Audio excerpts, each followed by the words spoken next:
Hello everyone. അപ്പോൾ നമ്മൾ last ക്ലാസ്സിൽ ഡിസ്കസ് ചെയ്തുകൊണ്ടിരുന്നത് ട്രാൻസ്പെറൻസി ആൻഡ് അക്കൗണ്ടബിലിറ്റി എന്ന് പറയുന്ന ടോപ്പിക്കായിരുന്നു. അപ്പോൾ അതിൽ നമ്മൾ എന്താണ് ട്രാൻസ്പെറൻസി, എന്താണ് അക്കൗണ്ടബിലിറ്റി, അതിൻ്റെ ആവശ്യകത എന്താണ്, അതേപോലെ തന്നെ ഈ ട്രാൻസ്പെറൻസി ആൻഡ് അക്കൗണ്ടബിലിറ്റി എൻഷുർ ചെയ്യാനുള്ള മെക്കാനിസംസ് എന്തൊക്കെയാണ്, പിന്നെ അത് കഴിഞ്ഞിട്ട് നമ്മൾ റൈറ്റ് ടു ഇൻഫർമേഷൻ ആക്ടിനെ കുറിച്ചിട്ടുള്ള കാര്യങ്ങൾ പറഞ്ഞു തുടങ്ങിയിട്ടുണ്ടായിരുന്നു. അപ്പോൾ റൈറ്റ് ടു ഇൻഫർമേഷൻ ആക്ടിൻ്റെ കുറച്ച് ഫീച്ചേഴ്സ് അതിനകത്ത് പറയുന്ന ഈ ഇൻഫർമേഷൻ എന്താണ്, ഇൻഫർമേഷൻ്റെ റൈറ്റ് ഇൻഫർമേഷൻ എന്താണ്, അതേപോലെ തന്നെ പബ്ലിക് അതോറിറ്റി എന്താണ്, ഇത്രയും കാര്യങ്ങളാണ് നമ്മൾ ലാസ്റ്റ് ക്ലാസ്സിൽ ഡിസ്കസ് ചെയ്ത് നിർത്തിയിട്ടുണ്ടായിരുന്നത്. ഇനി ഈ പറയുന്ന ടോപ്പിക്കിനകത്ത് ഈ റൈറ്റ് ടു ഇൻഫർമേഷൻ ആക്ടിനെ കുറിച്ച് നമ്മൾ അടുത്തതായിട്ട് അറിഞ്ഞിരിക്കേണ്ട ഒരു കാര്യം, ഞാൻ കഴിഞ്ഞ ക്ലാസ്സിൽ പറഞ്ഞിട്ടുണ്ടായിരുന്നു, ഈ പബ്ലിക് അതോറിറ്റിക്ക് റൈറ്റ് ടു ഇൻഫർമേഷൻ ആക്ടിനകത്ത് കൊടുത്തിട്ടുള്ള ഡെഫിനേഷനുമായിട്ട് ബന്ധപ്പെട്ട് ചില പ്രശ്നങ്ങൾ ഓവർ ദി ഇയേഴ്സ് എമേർജ് ചെയ്ത് വന്നിട്ടുണ്ട്. അപ്പോൾ അത് എന്താണെന്നുള്ള കാര്യം ഒന്നറിഞ്ഞിരിക്കുക. അതിൽ ഒന്നാമത്തെ കാര്യമാണ്, ഇപ്പോൾ നമ്മൾ ഈ പബ്ലിക് അതോറിറ്റിയുടെ ഡെഫിനിഷൻ റൈറ്റ് ടു ഇൻഫർമേഷൻ ആക്ടിൽ പറയുമ്പോൾ ഒന്നാമതായിട്ട് പറയുന്നുണ്ട്, അതോറിറ്റീസ് അല്ലെങ്കിൽ body or institution established by or under the Indian constitution എന്ന് പറയുന്നുണ്ട്. അതായത് ഇന്ത്യൻ കോൺസ്റ്റിറ്റ്യൂഷൻ അനുസരിച്ച് എസ്റ്റാബ്ലിഷ് ചെയ്യപ്പെട്ടിട്ടുള്ള അല്ലെങ്കിൽ ഇന്ത്യൻ കോൺസ്റ്റിറ്റ്യൂഷൻ്റെ കീഴിൽ പ്രവർത്തിക്കുന്ന, ഇന്ത്യൻ കോൺസ്റ്റിറ്റ്യൂഷൻ അനുസരിച്ച് പ്രവർത്തിക്കുന്ന അതോറിറ്റിയോ അല്ലെങ്കിൽ ബോഡിയോ ഇൻസ്റ്റിറ്റ്യൂഷൻസോ എല്ലാം തന്നെ ഈ റൈറ്റ് ടു ഇൻഫർമേഷൻ ആക്ടിനകത്ത് പറയുന്ന പബ്ലിക് അതോറിറ്റി എന്ന് പറയുന്ന ടേമിൻ്റെ ഡെഫിനിഷനിൽ പെടുമെന്ന് പറയുന്നുണ്ട്. അപ്പോൾ ഇതുമായിട്ട് ബന്ധപ്പെട്ട് ഇനീഷ്യലി എമേർജ് ചെയ്ത് വന്നിട്ടുള്ള ഒരു കൺഫ്യൂഷനാണ് അല്ലെങ്കിൽ ഒരു കോൺട്രവേഴ്സിയാണ് ഈ ഓഫീസ് ഓഫ് പ്രസിഡന്റ് അതേപോലെ തന്നെ ഓഫീസ് ഓഫ് ഗവർണർ, ഇവർ പബ്ലിക് അതോറിറ്റി ആയിട്ട് കൺസിഡർ ചെയ്യപ്പെടുമോ എന്നുള്ളൊരു ചോദ്യമുണ്ട്. അപ്പോൾ ഈ ഒരു ക്വസ്റ്റ്യൻ ഇപ്പോഴും അൺറിസോൾവ്ഡ് ആയിട്ട് കിടക്കുന്ന ഒരു ക്വസ്റ്റ്യൻ ആണ്. ഇതിനകത്ത് ഓഫീസ് ഓഫ് പ്രസിഡന്റ് RTA പരിധിപ്പെടുമോ ഇല്ലയോ എന്നുള്ള കാര്യം ഇതുവരെ ചർച്ച ചെയ്യപ്പെട്ടിട്ടില്ലാത്തൊരു വിഷയമാണെന്ന് പറയാം. പക്ഷേ ഓഫീസ് ഓഫ് ഗവർണറുടെ കേസിൽ ഇങ്ങനെ ഒരു കോൺട്രവേഴ്സി ഇടക്കാലത്ത് എമേർജ് ചെയ്ത് വന്നിട്ടുണ്ട്. അപ്പോൾ ഇതുമായിട്ട് ബന്ധപ്പെട്ട് ഈ ഓഫീസ് ഓഫ് ഗവർണർ, നമുക്ക് ഓഫീസ് ഓഫ് പ്രസിഡന്റിനെയും അതുമായിട്ട് ഇക്വേറ്റ് ചെയ്യാം, കാരണം രണ്ടും കോൺസ്റ്റിറ്റ്യൂഷണൽ ഹെഡ്സ് ആണ്. അപ്പോൾ ഇവരുടെ ഓഫീസസ് പബ്ലിക് അതോറിറ്റി ആയിട്ട് കണക്കാക്കപ്പെടുമോ, അതായത് ഈ ഓഫീസസ് ഓഫീസ് ഓഫ് പ്രസിഡന്റോ അല്ലെങ്കിൽ ഓഫീസ് ഓഫ് ഗവർണറോ RTA പരിധിപ്പെടുമോ ഇല്ലയോ എന്നുള്ളൊരു ചോദ്യത്തിന് ഇതുവരെ കൃത്യമായിട്ടുള്ളൊരു ആൻസർ ഇല്ല. അപ്പോൾ ഇതിനെക്കുറിച്ച് നടന്നിട്ടുള്ളൊരു ഡെവലപ്മെൻറ്റ്സ് എന്ന് പറഞ്ഞു കഴിഞ്ഞാൽ 2011 ഈ ഓഫീസ് ഓഫ് ഗവർണർ RTA പരിധിയിൽ പെടുമോ ഇല്ലയോ എന്നുള്ള ചോദ്യമായിട്ട് ബന്ധപ്പെട്ട് ബോംബെ ഹൈക്കോർട്ടിൻ്റെ ഒരു വേർഡിക്റ്റ് വന്നിട്ടുണ്ടായിരുന്നു. അതിൽ ബോംബെ ഹൈക്കോർട്ട് പറഞ്ഞിട്ടുണ്ടായിരുന്നത്, office of governor because it is established by the Indian constitution.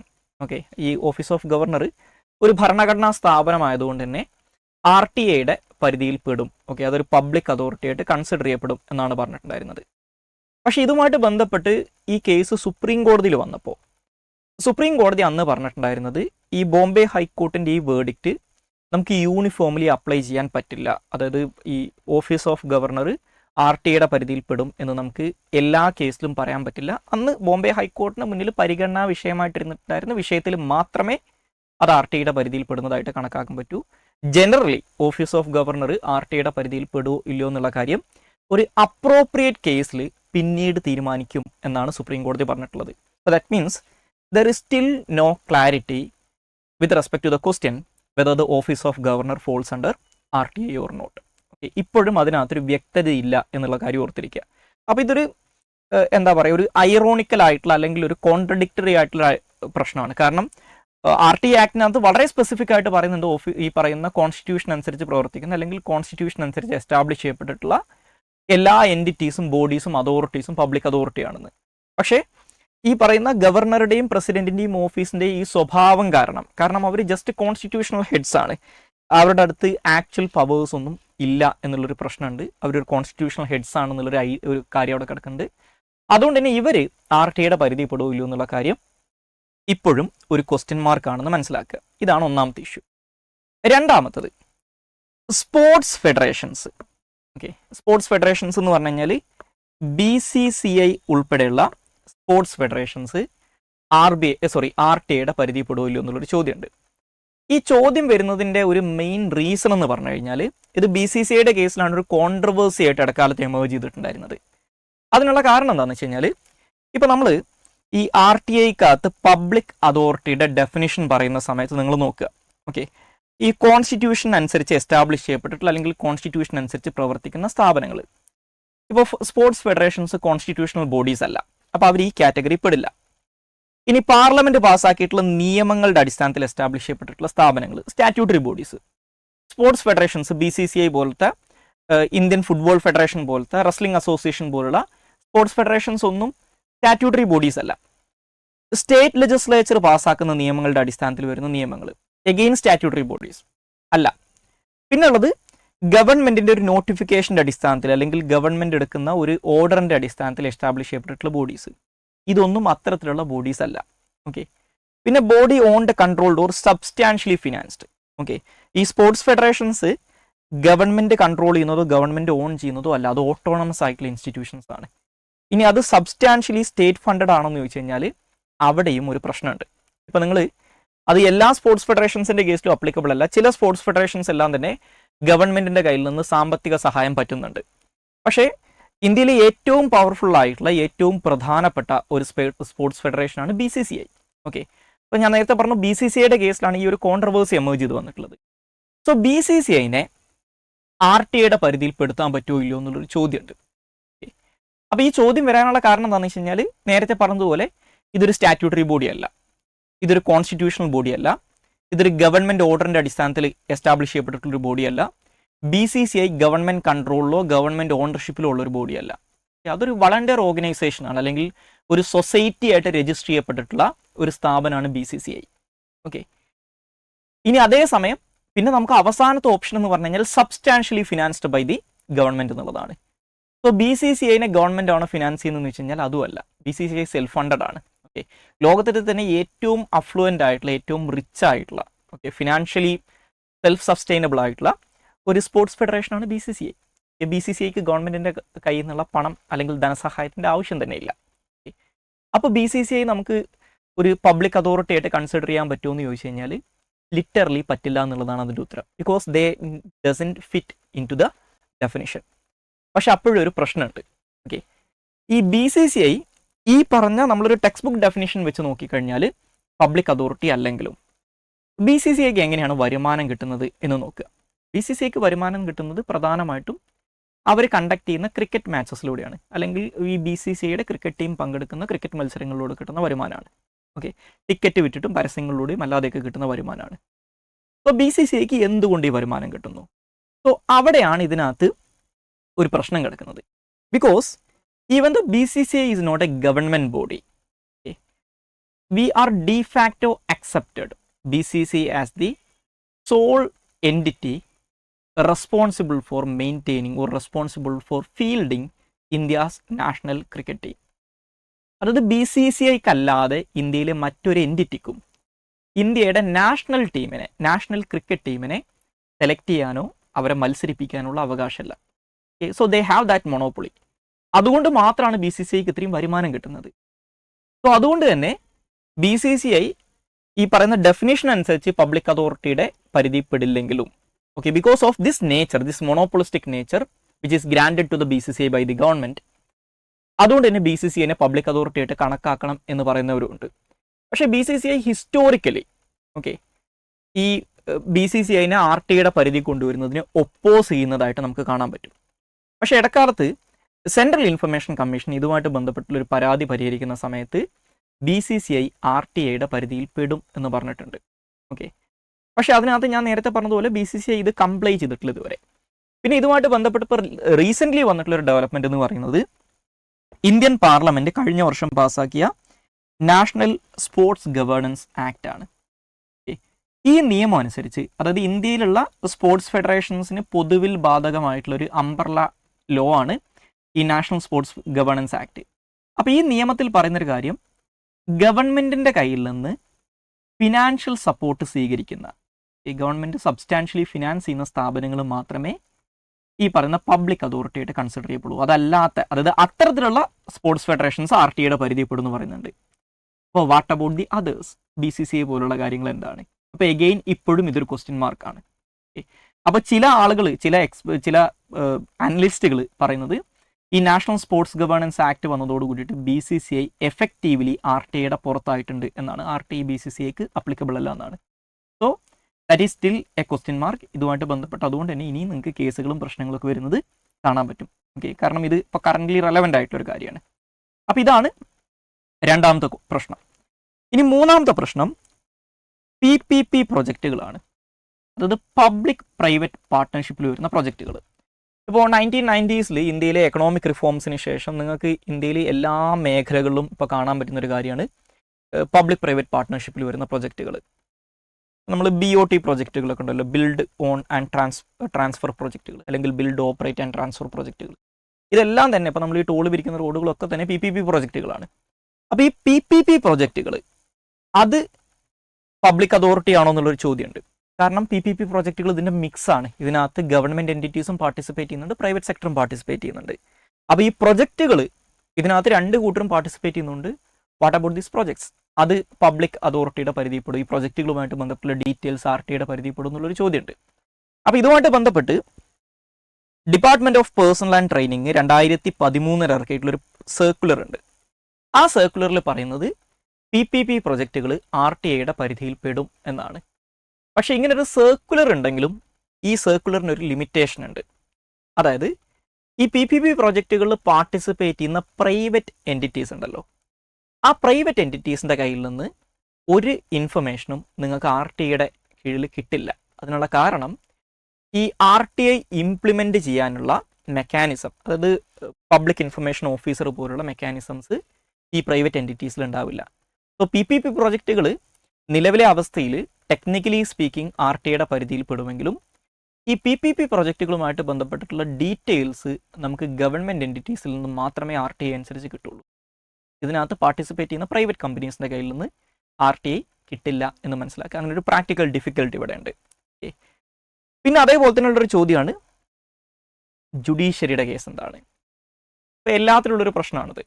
അപ്പോൾ RTIയുടെ കേസിൽ ഈ RTIക്കകത്ത് പബ്ലിക് അതോറിറ്റിയുടെ ഡെഫിനിഷൻ പറയുമ്പോൾ പബ്ലിക് അതോറിറ്റി ആയിട്ട് കോൺസ്റ്റിറ്റ്യൂഷൻ എസ്റ്റാബ്ലിഷ് ചെയ്യുന്ന എല്ലാ എൻറ്റിറ്റീസും പബ്ലിക് അതോറിറ്റി ആണെന്ന് പറയുന്നുണ്ട്. സോ ദ കോർട്സ്, നമ്മുടെ സുപ്രീം കോർട്ടും ഹൈക്കോർട്ടും ഒക്കെ എന്താണ്, കോൺസ്റ്റിറ്റ്യൂഷണൽ എൻറ്റിറ്റീസ് ആണ്. So by definition they should fall under the category of public authorities. പക്ഷേ ഈ ജുഡീഷ്യറി, ഈ തേർഡ് ബ്രാഞ്ച് ഓഫ് ഗവൺമെൻറ്, അത് എക്സിക്യൂട്ടീവിൽ നിന്നും ലെജിസ്ലേച്ചറിൽ നിന്നും സെപ്പറേറ്റ് ആയതുകൊണ്ട് തന്നെ ഈ രാജ്യത്തിൻ്റെ അഡ്മിനിസ്ട്രേഷനകത്ത് ജുഡീഷ്യറി യൂഷ്വലി ഒരു ഡേ ടു ഡേ അഡ്മിനിസ്ട്രേഷനകത്ത് പാർട്ടിസിപ്പേറ്റ് ചെയ്യാത്തൊരു എൻറ്റിറ്റി ആയതുകൊണ്ടും ഈ ജുഡീഷ്യറിനെ, എസ്പെഷ്യലി ചീഫ് ജസ്റ്റിസിൻ്റെ ഓഫീസ് പോലുള്ള അതോറിറ്റീസിനെ RTIയുടെ പരിധിയിൽപ്പെടുത്താൻ പറ്റുമെന്നുള്ളൊരു ചോദ്യമുണ്ട്. അപ്പോൾ ഇതുമായിട്ട് ബന്ധപ്പെട്ട് വളരെ ഫേമസ് ആയിട്ടുള്ളൊരു കേസ് ഇന്ത്യയിൽ വന്നിട്ടുണ്ട്. അതാണ് സുഭാഷ് അഗർവാൾ കേസ് എന്ന് പറയുന്നത്. അപ്പോൾ ഈ സുഭാഷ് അഗർവാൾ കേസിനകത്ത് വന്നിട്ടുള്ള പ്രധാനപ്പെട്ടൊരു ക്വസ്റ്റ്യൻ എന്ന് പറയുന്നത് whether the office of the chief justice of India falls under the category of public authority or not എന്നുള്ളതാണ്.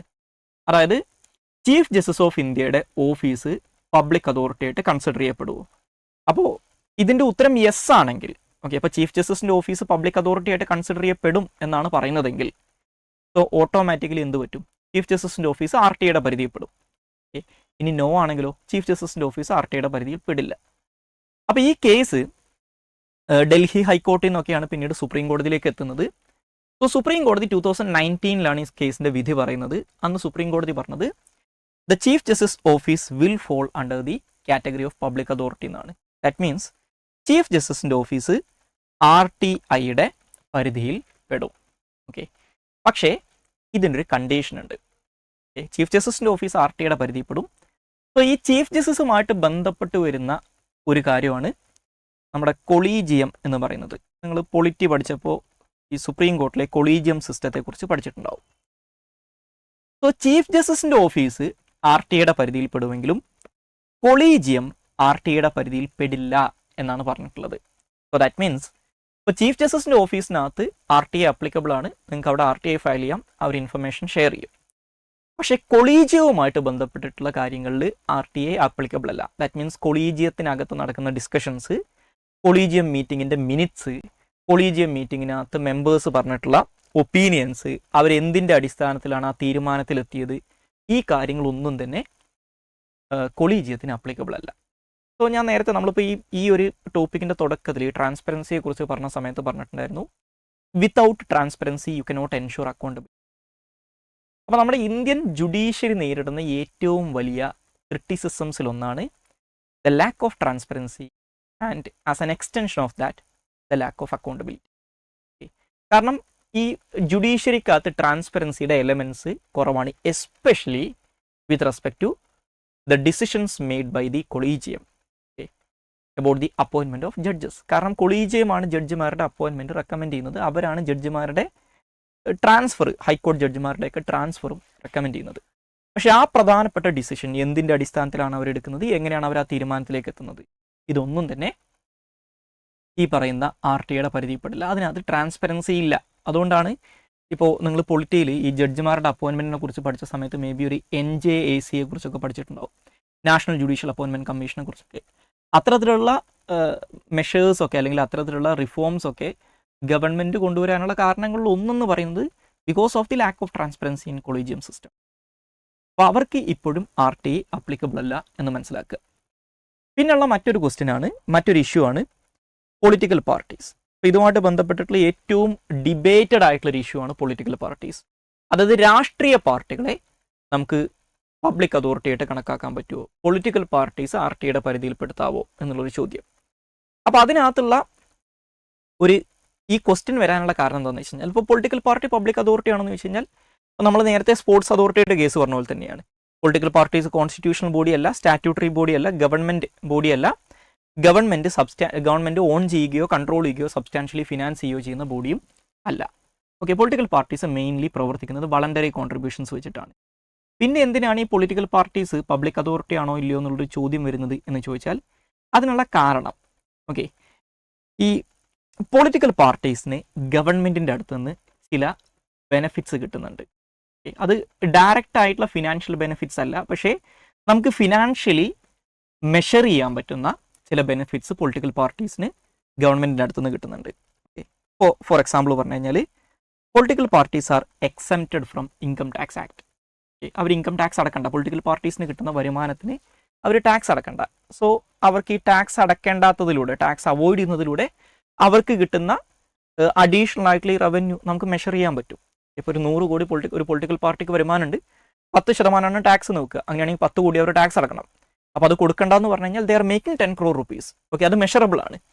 അതേപോലെ തന്നെ പൊളിറ്റിക്കൽ പാർട്ടീസിന്, എസ്പെഷ്യലി റെക്കഗ്നൈസ്ഡ് പൊളിറ്റിക്കൽ പാർട്ടീസിന്, എല്ലാ പൊളിറ്റിക്കൽ പാർട്ടീസിനും അല്ല, റെക്കഗ്നൈസ്ഡ് പൊളിറ്റിക്കൽ പാർട്ടീസിന്, okay, national parties, state parties, അവർക്ക് ഇലക്ഷൻ നടക്കുന്ന സമയത്ത് നമ്മുടെ ഗവൺമെൻറ് ഓൺഡ് മീഡിയാസിൽ ഫ്രീ എയർ ടൈം കൊടുക്കുന്നുണ്ട്. ഇപ്പോൾ നമ്മുടെ ദൂരദർശൻ, അതേപോലെ തന്നെ ഗവൺമെൻറ്റിൻ്റെ radio stations, all India radio പോലുള്ള ഗവൺമെൻറ്റിൻ്റെ മീഡിയ ഔട്ട്ലെറ്റ്സിൽ ഫ്രീ എയർ ടൈം കൊടുക്കുന്നുണ്ട്. അതായത് അവരുടെ തെരഞ്ഞെടുപ്പ് പ്രചരണം നടത്താൻ സമയം അലോക്കേറ്റ് ചെയ്യുന്നുണ്ട്. സോ ആ ഒരു സമയത്തിനും നമുക്ക് വിലയിടാൻ പറ്റും. അതേപോലെ തന്നെ ഇപ്പോൾ നമ്മുടെ ഇന്ത്യയിലെ നാഷണൽ പാർട്ടീസിന്, ദേശീയ പാർട്ടികൾക്ക് ഇന്ത്യയിലെ ക്യാപിറ്റലിൽ ന്യൂഡൽഹിയിൽ ഗവൺമെൻറ് എന്ത് ചെയ്യുന്നുണ്ട്, സബ്സിഡൈസ്ഡ് റേറ്റിന് അവരുടെ ഓഫീസ് എസ്റ്റാബ്ലിഷ് ചെയ്യാനുള്ള ലാൻഡ് അലോക്കേറ്റ് ചെയ്യുന്നുണ്ട്. അതുകൊണ്ടാണ് നിങ്ങൾക്ക് ന്യൂഡൽഹിയിൽ വളരെ പോഷായിട്ടുള്ള ഏരിയാസിൽ ഇന്ത്യയിലെ പൊളിറ്റിക്കൽ പാർട്ടീസിൻ്റെ ആസ്ഥാനങ്ങൾ കാണാൻ പറ്റുന്നത്. അത് നാഷണൽ പാർട്ടി ആയിട്ട് മാറിക്കഴിഞ്ഞാൽ ഗവൺമെൻറ് അവർക്ക് അതിനുള്ള ലാൻഡ് അലോക്കേറ്റ് ചെയ്യുന്നുണ്ട്, അതും സബ്സിഡൈസ്ഡ് ആയിട്ടുള്ള റേറ്റിന്. അപ്പോൾ ഇതിനൊക്കെ നമുക്ക് ഫിനാൻഷ്യൽ വാല്യൂ കൽപ്പിക്കാൻ പറ്റും. അപ്പോൾ ഡയറക്റ്റ്ലി പൊളിറ്റിക്കൽ പാർട്ടീസിന് ഗവൺമെൻറ്റിൻ്റെ കയ്യിൽ നിന്ന് ഫിനാൻഷ്യൽ അസിസ്റ്റൻസ് കിട്ടുന്നില്ലെങ്കിലും ഇൻഡയറക്റ്റ് ആയിട്ട് ഫിനാൻഷ്യലി മെഷറബിൾ ആയിട്ടുള്ള അസിസ്റ്റൻസ് പൊളിറ്റിക്കൽ പാർട്ടീസിന് കിട്ടുന്നുണ്ട്. അതുകൊണ്ട് തന്നെ പൊളിറ്റിക്കൽ പാർട്ടീസിനെ RTA പരിധിയിൽപ്പെടുത്തണം, അല്ലെങ്കിൽ പൊളിറ്റിക്കൽ പാർട്ടീസിനെ പബ്ലിക് അതോറിറ്റി ആയിട്ട് കൺസിഡർ ചെയ്യണം എന്നുള്ളൊരു വാദം ഇടക്കാലത്ത് ഉയർന്നു വന്നിട്ടുണ്ടായിരുന്നു. അപ്പോൾ ഇതുമായിട്ട് ബന്ധപ്പെട്ട് 2013 ഓക്കെ, നമ്മുടെ ചീഫ് ഇൻഫർമേഷൻ കമ്മീഷൻ എന്ത് പറഞ്ഞിട്ടുണ്ട്, സെൻട്രൽ ഇൻഫർമേഷൻ കമ്മീഷൻ പറഞ്ഞിട്ടുണ്ട്, റെക്കഗ്നൈസ്ഡ് പൊളിറ്റിക്കൽ പാർട്ടീസ് RTA പരിധിയിൽപ്പെടും. Recognised political parties means national parties, state parties. കാരണം അവർക്ക് ഇത്തരത്തിലുള്ള ബെനിഫിറ്റ്സ് കിട്ടുന്നതുകൊണ്ട് തന്നെ അത് ഗവൺമെൻറ് ഫിനാൻസ് ആയിട്ട് കണക്കാക്കാം. അതുകൊണ്ട് തന്നെ they will fall under the category of public authority. That means they have to follow, അല്ലെങ്കിൽ they are under the RTA act എന്ന് പറഞ്ഞിട്ടുണ്ട്. പക്ഷേ ഇന്ത്യയിൽ ഒട്ടുമിക്ക പൊളിറ്റിക്കൽ പാർട്ടീസും ഈ ഒരു സെൻട്രൽ ഇൻഫർമേഷൻ കമ്മീഷൻ്റെ ഈ ഒരു ഡിസിഷനെ ഒപ്പോസ് ചെയ്യാണ് ചെയ്തിട്ടുള്ളത്. ഒരു പൊളിറ്റിക്കൽ പാർട്ടിയും ഈ ഡിസിഷൻ നടപ്പിലാക്കിയിട്ടില്ല. അതായത് ഇപ്പോഴത്തെ സ്റ്റാറ്റസ് കോ എന്ന് പറയുന്നത്, ഇപ്പോഴത്തെ നിലവിലുള്ള സ്ഥിതി എന്ന് പറയുന്നത്, ഇപ്പോൾ ആരെങ്കിലും ചോദിക്കുകയാണ് ഇന്ത്യയിലെ recognised political parties public authority ആണോ, അവർ RTA പരിധി പെടുമോ ഇല്ലയോ എന്ന് ചോദിച്ചു കഴിഞ്ഞാൽ അതിൻ്റെ ആൻസർ യെസ് ആണ്. യെസ് ദേ ആർ, അല്ലെങ്കിൽ they will fall under the category of public authority and RTA act is applicable to them. That means ഒരു പൊളിറ്റിക്കൽ പാർട്ടിയായിട്ട് ബന്ധപ്പെട്ട് നിങ്ങൾ RTA ഫയൽ ചെയ്ത് കഴിഞ്ഞാൽ they are bound to give the reply to you. പക്ഷേ ഇത് ഇവർ ഇംപ്ലിമെൻറ്റ് ചെയ്തിട്ടില്ല. ഇന്ത്യയിലെ ഒരു പൊളിറ്റിക്കൽ പാർട്ടിയും ഈ തീരുമാനം നടപ്പിലാക്കിയിട്ടില്ല. അതേപോലെ തന്നെ ഇപ്പോൾ കുറച്ചു കാലം മുമ്പ് വരെ നമ്മുടെ നാട്ടിൽ നിലവിലുണ്ടായിരുന്ന 2023 വരെ ഇവിടെ നിലവിലുണ്ടായിരുന്ന ഇലക്ട്രൽ ബോണ്ടുകൾ, ഈ ഇലക്ട്രൽ ബോണ്ടുകൾ RTAയുടെ പരിധിപ്പെടില്ല. ഓക്കെ, ഇലക്ട്രൽ ബോണ്ടുകളുമായിട്ട് ബന്ധപ്പെട്ട് ഇലക്ട്രൽ ബോണ്ടിലൂടെ ഇവർ കളക്ട് ചെയ്തിട്ടുള്ള എമൗണ്ട് RTAയുടെ പരിധിപ്പെടില്ല എന്നുള്ള കാര്യം ഓർത്തിരിക്കുക. ഇപ്പോൾ അതത്ര റെലവൻ്റ് അല്ല, എന്നാലും പറഞ്ഞിരിക്കുക. അപ്പോൾ ഈ പൊളിറ്റിക്കൽ പാർട്ടീസിനെ പബ്ലിക് അതോറിറ്റീസ് ആയിട്ട് ട്രീറ്റ് ചെയ്യുന്നത് ഞാൻ നേരത്തെ പറഞ്ഞതുപോലെ കുറച്ച് കോൺട്രവേഴ്ഷ്യൽ ആയിട്ടുള്ളൊരു സബ്ജക്റ്റാണ്. അപ്പോൾ ഇതുമായിട്ട് ബന്ധപ്പെട്ട് എന്തുകൊണ്ടാണ് why political parties should not be treated as public authority എന്നുള്ളൊരു ചോദ്യമുണ്ട്. അല്ലെങ്കിൽ ഈ പൊളിറ്റിക്കൽ പാർട്ടീസിനെ പബ്ലിക് അതോറിറ്റി ആയിട്ട് ട്രീറ്റ് ചെയ്യുന്നതിനകത്തുള്ള പ്രശ്നങ്ങൾ എന്തൊക്കെയാണെന്നുള്ള ഒരു കാര്യമുണ്ട്. അതും കൂടി ഒന്ന് അറിഞ്ഞിരിക്കുക. കാരണം ഈ ഒരു ഏരിയയിൽ നിന്ന് നിങ്ങൾക്ക് ക്വസ്റ്റ്യൻ വരാൻ ചാൻസ് ഉള്ള ഒരു കാര്യം ഇതാണ്. കാരണം ഇത് കുറേ കാലമായിട്ട് ചർച്ച ചെയ്യപ്പെട്ടുകൊണ്ടിരിക്കുന്ന ഒരു വിഷയമാണ്. അപ്പോൾ അതിനകത്തുള്ള ഒന്നാമത്തെ പ്രശ്നം എന്ന് പറയുന്നത് പൊളിറ്റിക്കൽ പാർട്ടീസ് എന്ന് പറയുന്നത് അങ്ങനെ ഒരു ക്ലിയർ ആയിട്ടുള്ള സ്ട്രക്ചറുള്ള ഒരു എൻറ്റിറ്റി ആയിക്കൊള്ളും എന്നൊരു നിർബന്ധമില്ല. അത് ഒരു തരത്തിൽ ഫ്രീ അസോസിയേഷൻസ് ഓഫ് പീപ്പിൾ ആണ്. ഇപ്പോൾ പൊളിറ്റിക്കൽ പാർട്ടീസിന് അങ്ങനെ ഉദ്യോഗസ്ഥരൊന്നുമില്ല. ഇപ്പോൾ നമുക്ക് ഓഫീസ് ബെയറേഴ്സൊക്കെ കാണുമെങ്കിലും, ഇപ്പോൾ പൊളിറ്റിക്കൽ പാർട്ടീസിന് ഈ പറയുന്ന പ്രസിഡൻറ്റും സെക്രട്ടറിമാരൊക്കെ കാണുമെങ്കിലും അവരൊന്നും ഫുൾ ടൈം അവിടെ ഓഫീസിൽ ചെന്നിരുന്ന് ഈ പണിയെടുക്കുന്ന ആൾക്കാരൊന്നും ആവില്ല. ഇതൊരു ഫ്രീ അസോസിയേഷൻ ഓഫ് പീപ്പിൾ ആണ്. ആൾക്കാർ വളണ്ടറിലി ഇതിൻ്റെ അത് പാർട്ടിസിപ്പേറ്റ് ചെയ്യുന്നതാണ്. എപ്പോൾ വേണമെങ്കിലും ഇവർക്ക് പോവുകയും ചെയ്യാം. രണ്ടാമത്തെ കേസ് എന്ന് പറയുന്നത് അവർക്ക് ഗവൺമെൻറ്റിൻ്റെ കയ്യിൽ നിന്ന്, ഇപ്പോൾ ജനങ്ങളുടെ കയ്യിൽ നിന്ന് പിരിക്കുന്ന നികുതി പണത്തിൽ നിന്ന് ഡയറക്റ്റ് ആയിട്ടുള്ള ഒരു സപ്പോർട്ടും കിട്ടുന്നില്ല. ഞാൻ നേരത്തെ പറഞ്ഞ പോലെ ഇൻഡയറക്റ്റ് ആയിട്ടാണ് അവർക്ക് കിട്ടുന്ന ഗവൺമെൻറ് സപ്പോർട്ട് എന്ന് പറയുന്നത്. മൂന്നാമത്തെ കേസ് എന്ന് പറയുന്നത് ഒരു പ്രാക്ടിക്കൽ ഇഷ്യൂ ആണ്. Political parties doesn't have the infrastructure to implement RTA. അതിപ്പോൾ പൊളിറ്റിക്കൽ പാർട്ടീസ് ഇത് സമ്മതിച്ചു എന്ന് വെച്ചു, ഞങ്ങൾ RTAയുടെ പരിധിപ്പെടുന്നു സമ്മതിച്ചു എന്ന് വെച്ചു. എന്നാൽ പോലും ഇവരെങ്ങനെ ഇത് നടപ്പിലാക്കുന്നുള്ളൊരു ചോദ്യമുണ്ട്. കാരണം ഇപ്പോൾ ഈ right to information act implement ചെയ്യണമെങ്കിൽ ഇപ്പോൾ നിങ്ങൾ ഗവൺമെൻറ് ഓഫീസസിൽ നോക്കിയാൽ കാണാൻ പറ്റും. ഇത് ഇംപ്ലിമെൻറ്റ് ചെയ്യാൻ വേണ്ടിയിട്ട് ഓരോ ഗവൺമെൻറ് ഓഫീസിലും ഒരു പബ്ലിക് ഇൻഫർമേഷൻ ഓഫീസർ ഉണ്ടാവും. ഓക്കെ, ആ ഓഫീസുമായിട്ട് ബന്ധപ്പെട്ട് വരുന്ന RTA ക്വറീസ് ഡീൽ ചെയ്യാൻ വേണ്ടിയിട്ടൊരു ഉദ്യോഗസ്ഥനുണ്ടാവും.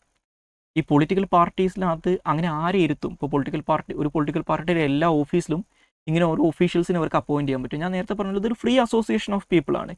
ഇവിടെ ഈ പറയുന്ന 9 to 5 ഒരു ഗവൺമെൻറ് ഓഫീസിൽ ജോലി ചെയ്യുന്ന പോലെ ജോലി ചെയ്യാൻ ഒരാളെ നിങ്ങൾക്ക് കിട്ടില്ല. Okay, political parties doesn't work that way. Okay, അല്ലെങ്കിൽ they don't work that way. അപ്പോൾ അതുകൊണ്ട് തന്നെ ഇത് ഇംപ്ലിമെൻറ്റ് ചെയ്യാനുള്ള ഇൻഫ്രാസ്ട്രക്ചർ അവർക്കില്ല. പിന്നെയുള്ള മറ്റൊരു പ്രാക്ടിക്കൽ ഇഷ്യൂ എന്ന് പറഞ്ഞു കഴിഞ്ഞാൽ ഇപ്പോൾ പൊളിറ്റിക്കൽ പാർട്ടീസിനെ നിങ്ങൾ പ്രാക്ടിക്കലി RTAയുടെ പരിധി കൊണ്ടുവന്ന് അത് ഇംപ്ലിമെൻറ്റ് ചെയ്ത് കഴിഞ്ഞാൽ what will happen is that the opposition parties അല്ലെങ്കിൽ the rival parties will start to use RTA to what we say to collect data or to collect information about their opponents. അപ്പോൾ A എന്ന് പറയുന്ന political പാർട്ടിയുടെ ശത്രുവാണ് B എങ്കിൽ ഈ Bക്കെതിരായിട്ട് ഈ Aക്കാർ സ്ഥിരമായിട്ട് RTA ഫയൽ ചെയ്തുകൊണ്ടിരിക്കും. കാരണം ആ പാർട്ടിയെക്കുറിച്ചുള്ള മാക്സിമം ഡീറ്റെയിൽസ് കിട്ടാൻ വേണ്ടിയിട്ട് പാർട്ടി മീറ്റിങ്ങുകളുടെ മിനിറ്റ്സ് ഇതൊക്കെ കിട്ടുമല്ലോ. ഓക്കെ, അപ്പോൾ അത് ബേസിക്കലി എന്താണ്, ഒരു നല്ല ടെൻഡൻസി അല്ല. Is not what we say, ഒരു ജനാധിപത്യത്തിന് ഭൂഷണമായിട്ടുള്ളൊരു കാര്യമല്ല. കാരണം നമ്മൾ എത്രയൊക്കെ ട്രാൻസ്പെറൻസി എന്ന് പറഞ്ഞു കഴിഞ്ഞാലും ഇലക്ട്രൽ പൊളിറ്റിക്സിന് ദർ വിൽ ബി സീക്രട്സ്. ഓരോ രാഷ്ട്രീയ പാർട്ടിയും അവർക്കകത്ത് നിൽക്കണം എന്ന് ആഗ്രഹിക്കുന്ന കുറേ കാര്യങ്ങൾ ഉണ്ടാവുമല്ലോ. അപ്പോൾ അതിനകത്തൊക്കെ ഇത് പ്രശ്നങ്ങൾ ഉണ്ടാക്കും.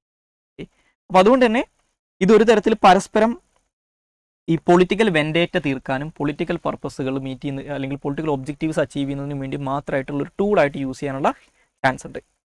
അപ്പം ഞാൻ നേരത്തെ പറഞ്ഞ പോലെ നിലവിലെ അവസ്ഥയിൽ പൊളിറ്റിക്കൽ പാർട്ടീസ് RTAയുടെ പരിധിയിൽ പെടുമെന്ന് ചോദിച്ചു കഴിഞ്ഞാൽ നിലവിലെ സിറ്റുവേഷൻ എന്ന് പറയുന്നത് പെടും എന്നുള്ളതാണ്. ഓക്കെ, ദേ വിൽ ബി അല്ലെങ്കിൽ they are considered to be public authorities and RTA is applicable to them. കാരണം ഈ സെൻട്രൽ ഇൻഫർമേഷൻ കമ്മീഷൻ 2013 എടുത്തിട്ടുള്ള ഈ ഡിസിഷൻ ഇന്ത്യയിലെ ഒരു കോടതിയും റദ്ദാക്കിയിട്ടില്ല. പക്ഷേ ഇതിൻ്റെ റിയാലിറ്റി എന്ന് പറഞ്ഞു കഴിഞ്ഞാൽ political parties are still not implementing the decision. അവരതിനുള്ള കാരണം പറയുന്നത് ഇത് കോടതിയുടെ പരിഗണനയിലാണ്. ഓക്കെ, അപ്പോൾ അതുകൊണ്ട് തന്നെ ഞങ്ങൾ ഇത് നടപ്പിലാക്കില്ല എന്ന് പറഞ്ഞിട്ടത്. പക്ഷേ കോടതികൾ ഇതിന് നള്ളിഫൈ ചെയ്തിട്ടുമില്ല. ഇതാണ് ഈ പബ്ലിക് അതോറിറ്റിയുമായിട്ട് ബന്ധപ്പെട്ട് വരുന്ന ഡിബേറ്റ് അല്ലെങ്കിൽ കോൺട്രവേഴ്സീസ്, ഇഷ്യൂസ് എന്ന് പറയുന്നത്. അപ്പോൾ ഇതൊന്ന് അറിഞ്ഞിരിക്കുക. അപ്പോൾ RTAയുടെ കേസിലൊരു മീൻസ് പോയിന്റ് ഓഫ് വ്യൂവിൽ ഇമ്പോർട്ടൻ്റ് ആയിട്ടുള്ളൊരു ഏരിയയാണ് ഈ പബ്ലിക് അതോറിറ്റിയുമായിട്ട് ബന്ധപ്പെട്ടിട്ടുള്ള ഇഷ്യൂസ്. ഇനി ഈ റൈറ്റ് ടു ഇൻഫർമേഷൻ ആക്ടിനകത്ത് പിന്നെ പറയുന്നൊരു കേസ് എന്ന് പറയുന്നത് ഒരു ഫിക്സ്ഡ് ടൈം പീരീഡിനകത്ത് ഒരാളൊരു RTA ഫയൽ ചെയ്ത് കഴിഞ്ഞാൽ ഒരു ഫിക്സ്ഡ് ടൈം പീരീഡിനകത്ത് അയാൾക്ക് റിപ്ലൈ കൊടുത്തിരിക്കണം എന്നുണ്ട്. സോ കൃത്യമായിട്ടുള്ളൊരു ടൈം പീരീഡിനെ കുറിച്ച് പറയുന്നുണ്ട്. അപ്പോൾ അതെന്താണെന്ന് ചോദിച്ചു കഴിഞ്ഞാൽ ഈ RTA ആക്ട് അനുസരിച്ച് സാധാരണഗതിയിൽ ഒരാൾ ഒരു ഇൻഫർമേഷന് വേണ്ടിയിട്ട് ഒരു പബ്ലിക് അതോറിറ്റിയുടെ മുന്നിൽ RTA ഫയൽ ചെയ്ത് കഴിഞ്ഞാൽ within 30 days from the date of receipt of the application ഇവർ റിപ്ലൈ കൊടുത്തിരിക്കണം. അതായത് ഈ പറയുന്ന അപേക്ഷ എന്നാണോ ഇവരുടെ കയ്യിൽ കിട്ടുന്നത് അതാണ് date of receipt of the application എന്ന് പറയും. ആ ദിവസം തൊട്ട് 30 ദിവസത്തിനകത്ത് ഈ RTAക്ക് മറുപടി കൊടുത്തിരിക്കണം എന്ന് നിർബന്ധമാണ്. ഇനി അതേസമയം ഒരാൾ ഫയൽ ചെയ്യുന്ന RTA അല്ലെങ്കിൽ ഒരു പെർട്ടിക്കുലർ ഇൻഫർമേഷൻ സീക്ക് ചെയ്യുന്ന ഇൻഫർമേഷൻ ആരുടെയെങ്കിലും ലൈഫോ ലിബർട്ടിയോ ആയിട്ട് ബന്ധപ്പെട്ടിട്ടുള്ള ഒന്നാണെങ്കിൽ അതൊരു എമർജൻസി സിനാരിയോ ആണല്ലോ, 30 ദിവസം വെയിറ്റ് ചെയ്യാൻ പറ്റില്ല. അപ്പോൾ അങ്ങനെയുള്ള സിറ്റുവേഷൻസിൽ ഈ അപേക്ഷ കിട്ടി 48 hours അതായത് 2 ദിവസത്തിനകത്ത് റിപ്ലൈ കൊടുത്തിരിക്കണമെന്നുണ്ട്.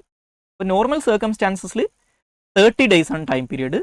എമർജൻസി സിറ്റുവേഷൻസിൽ അതായത് ലൈഫ് ഓർ പേഴ്സണൽ ലിബർട്ടിയോ ആയിട്ട് ബന്ധപ്പെട്ടിട്ടുള്ള ഇൻഫർമേഷൻസ് ആണെങ്കിൽ വിത്തിൻ 2 days അല്ലെങ്കിൽ 48 hours ഇതിനുള്ള റിപ്ലൈ കൊടുത്തിരിക്കണമെന്നുണ്ട്. ഓക്കെ, പക്ഷേ ഇതിനകത്ത് ഈ രണ്ടിനും ഒരു കണ്ടീഷൻ അപ്ലിക്കബിൾ ആണ്. ആ കണ്ടീഷൻ എന്ന് പറഞ്ഞു കഴിഞ്ഞാൽ ഇപ്പം നിങ്ങൾ തെറ്റായിട്ടുള്ളൊരു ഓഫീസിലാണ് ഈ RTA ഫയൽ ചെയ്തതെന്ന് വെച്ചോ. ഉദാഹരണത്തിന് ഡിപ്പാർട്ട്മെൻറ്റ് ഓഫ് ഹോം അഫയേഴ്സിൻ്റെ കയ്യിലുള്ള ഒരു ഇൻഫർമേഷൻ കിട്ടാൻ വേണ്ടിയിട്ട് നിങ്ങൾ ഡിപ്പാർട്ട്മെൻറ്റ് ഓഫ് ഫിനാൻസിലാണ് അല്ലെങ്കിൽ മിനിസ്ട്രി ഓഫ് ഫിനാൻസിലാണ് RTA ഫയൽ ചെയ്തതെന്ന് വെച്ചോ. അപ്പോൾ ദാറ്റ് മീൻസ് നിങ്ങൾ സ്ഥലം മാറിയിട്ട് ആപ്ലിക്കേഷൻ കൊടുത്തിട്ടുള്ളത്. ഓക്കെ, അതായത് ഒരു റോങ് പബ്ലിക് അതോറിറ്റിക്കാണ് നിങ്ങൾ ഈ പറയുന്ന ഇൻഫർമേഷൻ റിക്വസ്റ്റ് സെൻഡ് ചെയ്തിട്ടുള്ളതെങ്കിൽ അവരെന്ത് ചെയ്യും, ഇത് കറക്റ്റ് അപ്രോപ്രിയേറ്റ് ആയിട്ടുള്ള അതോറിറ്റിക്ക് ഇത് ഹാൻഡ് ഓവർ ചെയ്യും. അതായത് മിനിസ്ട്രി ഓഫ് ഫിനാൻസ് എന്ത് ചെയ്യും, ഇത് മിനിസ്ട്രി ഓഫ് ഹോം അഫയേഴ്സിന് ട്രാൻസ്ഫർ ചെയ്യും. പക്ഷേ ഇങ്ങനെ ഒരു പ്രശ്നം നടന്നിട്ടുള്ളതുകൊണ്ട് തന്നെ ഈ പറയുന്ന സ്റ്റാൻഡേർഡ് ടൈം പീരീഡിൻ്റെ കൂടെ ഒരു 5 ദിവസം കൂടി ആഡ് ചെയ്യപ്പെടും. ദാറ്റ് മീൻസ് ഈ 30 എന്നുള്ളത് 35 ദിവസമാവും, 48 hours എന്നുള്ളതും 7 ദിവസമായിട്ട് മാറും. ഓക്കെ, അപ്പോൾ റോങ് ആയിട്ട് പബ്ലിക് അതോറിറ്റിയുടെ മുന്നിലാണ് ഈ പറയുന്ന ഇൻഫർമേഷൻ സീക്ക് ചെയ്തുകൊണ്ടുള്ള റിക്വസ്റ്റ് സബ്മിറ്റ് ചെയ്തിട്ടുള്ളതെങ്കിൽ അല്ലെങ്കിൽ RTA ഫയൽ ചെയ്തിട്ടുള്ളതെങ്കിൽ അത് അഡീഷണൽ ആയിട്ടുള്ള ഒരു 5 days കൂടി എടുക്കും. പക്ഷേ ഇപ്പോൾ ഇങ്ങനെ ഇത്തരത്തിലുള്ള പ്രശ്നങ്ങൾ വളരെ അപൂർവമായിട്ടേ വരാറുള്ളൂ. കാരണം പണ്ടൊക്കെ ഇപ്പോൾ RTA വരുന്ന സമയത്തൊക്കെ നമ്മളൊരു 10 രൂപയുടെ ഒക്കെ കോർട്ട് ഫീസ് സ്റ്റാമ്പ് ഒട്ടിച്ചിട്ടാണ് ഈ എഴുതി തയ്യാറാക്കുന്ന RTA ആപ്ലിക്കേഷനാണ് കൊടുത്തുകൊണ്ടിരുന്നത്. പക്ഷേ ഇന്ന് അതിൻ്റെ ആവശ്യമില്ല. RTAക്ക് ഓൺലൈൻ പോർട്ടലുണ്ട്. അപ്പോൾ ആ പോർട്ടൽ വഴി നിങ്ങൾക്ക് ഓൺലൈനായിട്ട് ഈ ഫീ അടച്ചിട്ട് ഓൺലൈനായിട്ട് ആപ്ലിക്കേഷൻ കൊടുക്കാം. അപ്പോൾ അത് കുറച്ചും കൂടി ഈസിയറാണ് കാര്യങ്ങൾ. അപ്പോൾ ഇതാണ് മറ്റൊരു കാര്യം. ഇനി ഈ പറയുന്ന ടൈം പീരീഡിനകത്ത് നിങ്ങൾക്ക് ഇൻഫർമേഷൻ കിട്ടിയില്ല എന്ന് വെച്ചോ. അങ്ങനെയാണെങ്കിൽ നിങ്ങൾക്ക് ഇൻഫർമേഷൻ തരാൻ റെസ്പോൺസിബിൾ ആയിട്ടുള്ളൊരു പബ്ലിക് ഇൻഫർമേഷൻ ഓഫീസർ ഉണ്ടാവുമല്ലോ. ഞാൻ നേരത്തെ പറഞ്ഞതുപോലെ ഈ RTA ആക്ട് അനുസരിച്ച് RTAയുടെ പരിധിയിൽപ്പെടുന്ന ഓരോ അതോറിറ്റിയുടെയും ഓഫീസേഴ്സിനകത്ത് ഒരു പബ്ലിക് ഇൻഫർമേഷൻ ഓഫീസർ ഉണ്ടാവും. Okay, that person will be responsible for giving replies to the RTA queries. Okay, അപ്പോൾ നിങ്ങളൊരു പെർട്ടിക്കുലർ ഓഫീസിൽ നിങ്ങളൊരു RTA ഫയൽ ചെയ്തു എന്ന് വെച്ചോ. അപ്പോൾ നിങ്ങൾ നിങ്ങളുടെ നാട്ടിലുള്ള വില്ലേജ് ഓഫീസിൽ ഒരു റൈറ്റ് ഇൻഫർമേഷൻ ആക്ട് അനുസരിച്ചിട്ടുള്ള ഒരു അപേക്ഷ കൊടുത്തു. ഈ പറഞ്ഞ 30 ദിവസത്തിനകത്ത് നിങ്ങൾക്ക് റിപ്ലൈ കിട്ടിയില്ല എന്ന് വെച്ചോ. അങ്ങനെയാണെങ്കിൽ നിങ്ങൾക്ക് അതിനെതിരായിട്ട് ഇൻഫർമേഷൻ കമ്മീഷൻ്റെ മുന്നിൽ പരാതി കൊടുക്കാം. അപ്പോൾ സ്റ്റേറ്റ് ഗവൺമെൻറ്റുമായിട്ട് ബന്ധപ്പെട്ടുള്ള ഒരു പബ്ലിക് അതോറിറ്റിയിൽ നിന്നാണ് നിങ്ങൾക്ക് ഇൻഫർമേഷൻ കിട്ടാതിരുന്നതെങ്കിൽ ആ സ്റ്റേറ്റ് ഇൻഫർമേഷൻ കമ്മീഷന് മുന്നിൽ പരാതി കൊടുക്കാം. സെൻട്രൽ ഗവൺമെൻറ്റുമായിട്ട് ബന്ധപ്പെട്ടുള്ള അതോറിറ്റി ആണെങ്കിൽ സെൻട്രൽ ഇൻഫർമേഷൻ കമ്മീഷന് മുന്നിൽ പരാതി കൊടുക്കാം. അങ്ങനെ പരാതി കൊടുത്തു കഴിഞ്ഞാൽ ഇവർ ഈ വിഷയത്തിനകത്ത് അന്വേഷണം നടത്തും. അപ്പോൾ ഡെലിബറേറ്റ് ആയിട്ട്, അതായത് ഈ മനഃപൂർവ്വം ഇവരിത് ഡിലേ ചെയ്യിച്ചതാണെങ്കിൽ per day up to 250 rupees വരെ ഇവർക്കെതിരായിട്ട് പെനാൽറ്റി ഈടാക്കാൻ ഇൻഫർമേഷൻ കമ്മീഷൻ അധികാരമുണ്ട്. അപ്പോൾ ഞാൻ നേരത്തെ പറഞ്ഞ പോലെ നിങ്ങൾ നിങ്ങളുടെ വില്ലേജ് ഓഫീസിൽ അപേക്ഷ കൊടുക്കുന്നു, ഈ സ്പെസിഫിക് ആയിട്ടുള്ള ടൈം പീരീഡ് കഴിഞ്ഞിട്ടും നിങ്ങൾക്ക് റിപ്ലൈ ഒന്നും കിട്ടിയില്ല. അപ്പോൾ സ്റ്റേറ്റ് ഇൻഫർമേഷൻ കമ്മീഷൻ ഇതിനെക്കുറിച്ച് അന്വേഷണം നടത്തും. നിങ്ങൾ പരാതി കൊടുത്താൽ അതിൻ്റെ അടിസ്ഥാനത്തിൽ ഈ ഡിലേ വന്ന ഓരോ ദിവസത്തിനും 250 rupees വെച്ചിട്ട് ആ പബ്ലിക് ഇൻഫർമേഷൻ ഓഫീസർ അദ്ദേഹത്തിൻ്റെ പേഴ്സണൽ റിസോഴ്സസിൽ നിന്ന് അല്ലെങ്കിൽ അദ്ദേഹത്തിൻ്റെ കയ്യിൽ നിന്ന് എടുത്തിട്ട് 250 രൂപ വെച്ചിട്ട് ഫൈൻ കൊടുക്കേണ്ടി വരും. അപ്പോൾ ഇത് ഡിലേ വരുന്ന ഓരോ ദിവസവും പെർ ഡേ 250 rupees വെച്ചിട്ടാണ് കളക്ട് ചെയ്യുക. അത് ഗവൺമെൻറ് അല്ല ഈ ഫൈൻ അടക്കേണ്ടത്. ഏത് ഉദ്യോഗസ്ഥനാണോ ഇതിനകത്ത് വീഴ്ച കാണിച്ചത് ആ ഉദ്യോഗസ്ഥൻ അടക്കണം, ആ പബ്ലിക് ഇൻഫർമേഷൻ ഓഫീസർ അടക്കണം. ഓക്കെ, പക്ഷേ ഈ ഫൈനൊക്കെ അപൂർവമായിട്ട് മാത്രമേ ഇവർ ഇമ്പോസ് ചെയ്യാറുള്ളൂ. പക്ഷേ ഇങ്ങനെ ഒരു ക്ലോസ് ഈ നിയമത്തിലുണ്ട്. ഇതിൻ്റെ ഈ നിയമം കൃത്യമായിട്ട് ഇതിൻ്റെ ഇംപ്ലിമെൻറ്റേഷൻ, സ്ട്രിക്റ്റ് ആയിട്ടുള്ള ഇംപ്ലിമെൻറ്റേഷൻ ഉറപ്പുവരുത്താൻ വേണ്ടിയിട്ട്. പക്ഷേ ഈ ഫൈനിന് ഒരു അപ്പർ ലിമിറ്റ് ഉണ്ട്. ഈ 250 rupees വെച്ചിട്ട് പെർ ഡേ ഫൈൻ ഈടാക്കാം. Okay, with a maximum limit of 25,000 rupees. Okay, പരമാവധി ഇങ്ങനെ ഈടാക്കാൻ പറ്റിയ 25,000 രൂപയാണ്. Okay, and the fine should be paid by the salary of that public information officer.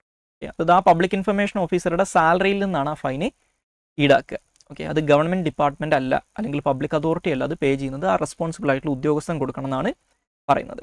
Okay, അതുകൂടാതെ ഈ പബ്ലിക് ഇൻഫർമേഷൻ ഓഫീസർക്കെതിരായിട്ട് ഡിസിപ്ലിനറി ആക്ഷൻസ് റെക്കമെൻഡ് ചെയ്യാനുള്ള അധികാരവും ഇൻഫർമേഷൻ കമ്മീഷന് ഇതുമായിട്ട് ബന്ധപ്പെട്ടിട്ടുണ്ട്. അപ്പോൾ വളരെ സ്ട്രിക്റ്റ് ആയിട്ടുള്ള കംപ്ലയൻസ് ഉറപ്പുവരുത്താൻ വേണ്ടിയിട്ടുള്ള പ്രൊവിഷൻ ഈ നിയമത്തിൽ പറയുന്നുണ്ട് എന്ന് മനസ്സിലാക്കുക. അപ്പോൾ ടൈം ബൗണ്ട് മാനറിൽ ഇൻഫർമേഷൻ കൊടുത്തിരിക്കണമെന്നുണ്ട്. അത് വയലേറ്റ് ചെയ്ത് കഴിഞ്ഞാൽ അവർക്കെതിരായിട്ടുള്ള പ്യൂണിറ്റീവ് മെഷേഴ്സ് എടുക്കാൻ, ഈ പബ്ലിക് ഇൻഫർമേഷൻ ഓഫീസേഴ്സിനെ അക്കൗണ്ടബിൾ ആക്കാനും അവർക്കെതിരായിട്ട് പ്യൂണിറ്റീവ് മെഷേഴ്സ് എടുക്കാനുള്ള ക്ലോസ് ഈ നിയമത്തിൽ പറയുന്നുണ്ട്. അപ്പോൾ ഇതാണ് ടൈം പീരിയഡിനെ കുറിച്ച് പറയുന്നത്. ഇനി മറ്റൊന്ന്, ഇനി നമുക്ക് ഈ RTA പറയുന്ന മറ്റു ചില കാര്യങ്ങൾ എന്ന് പറയുന്നത്, ഇതിനകത്ത് പറയുന്ന ചില അതർ ഫീച്ചേഴ്സും അതേപോലെ തന്നെ ഇതിനകത്തുള്ള എക്സംഷൻസും ഒക്കെയാണ്.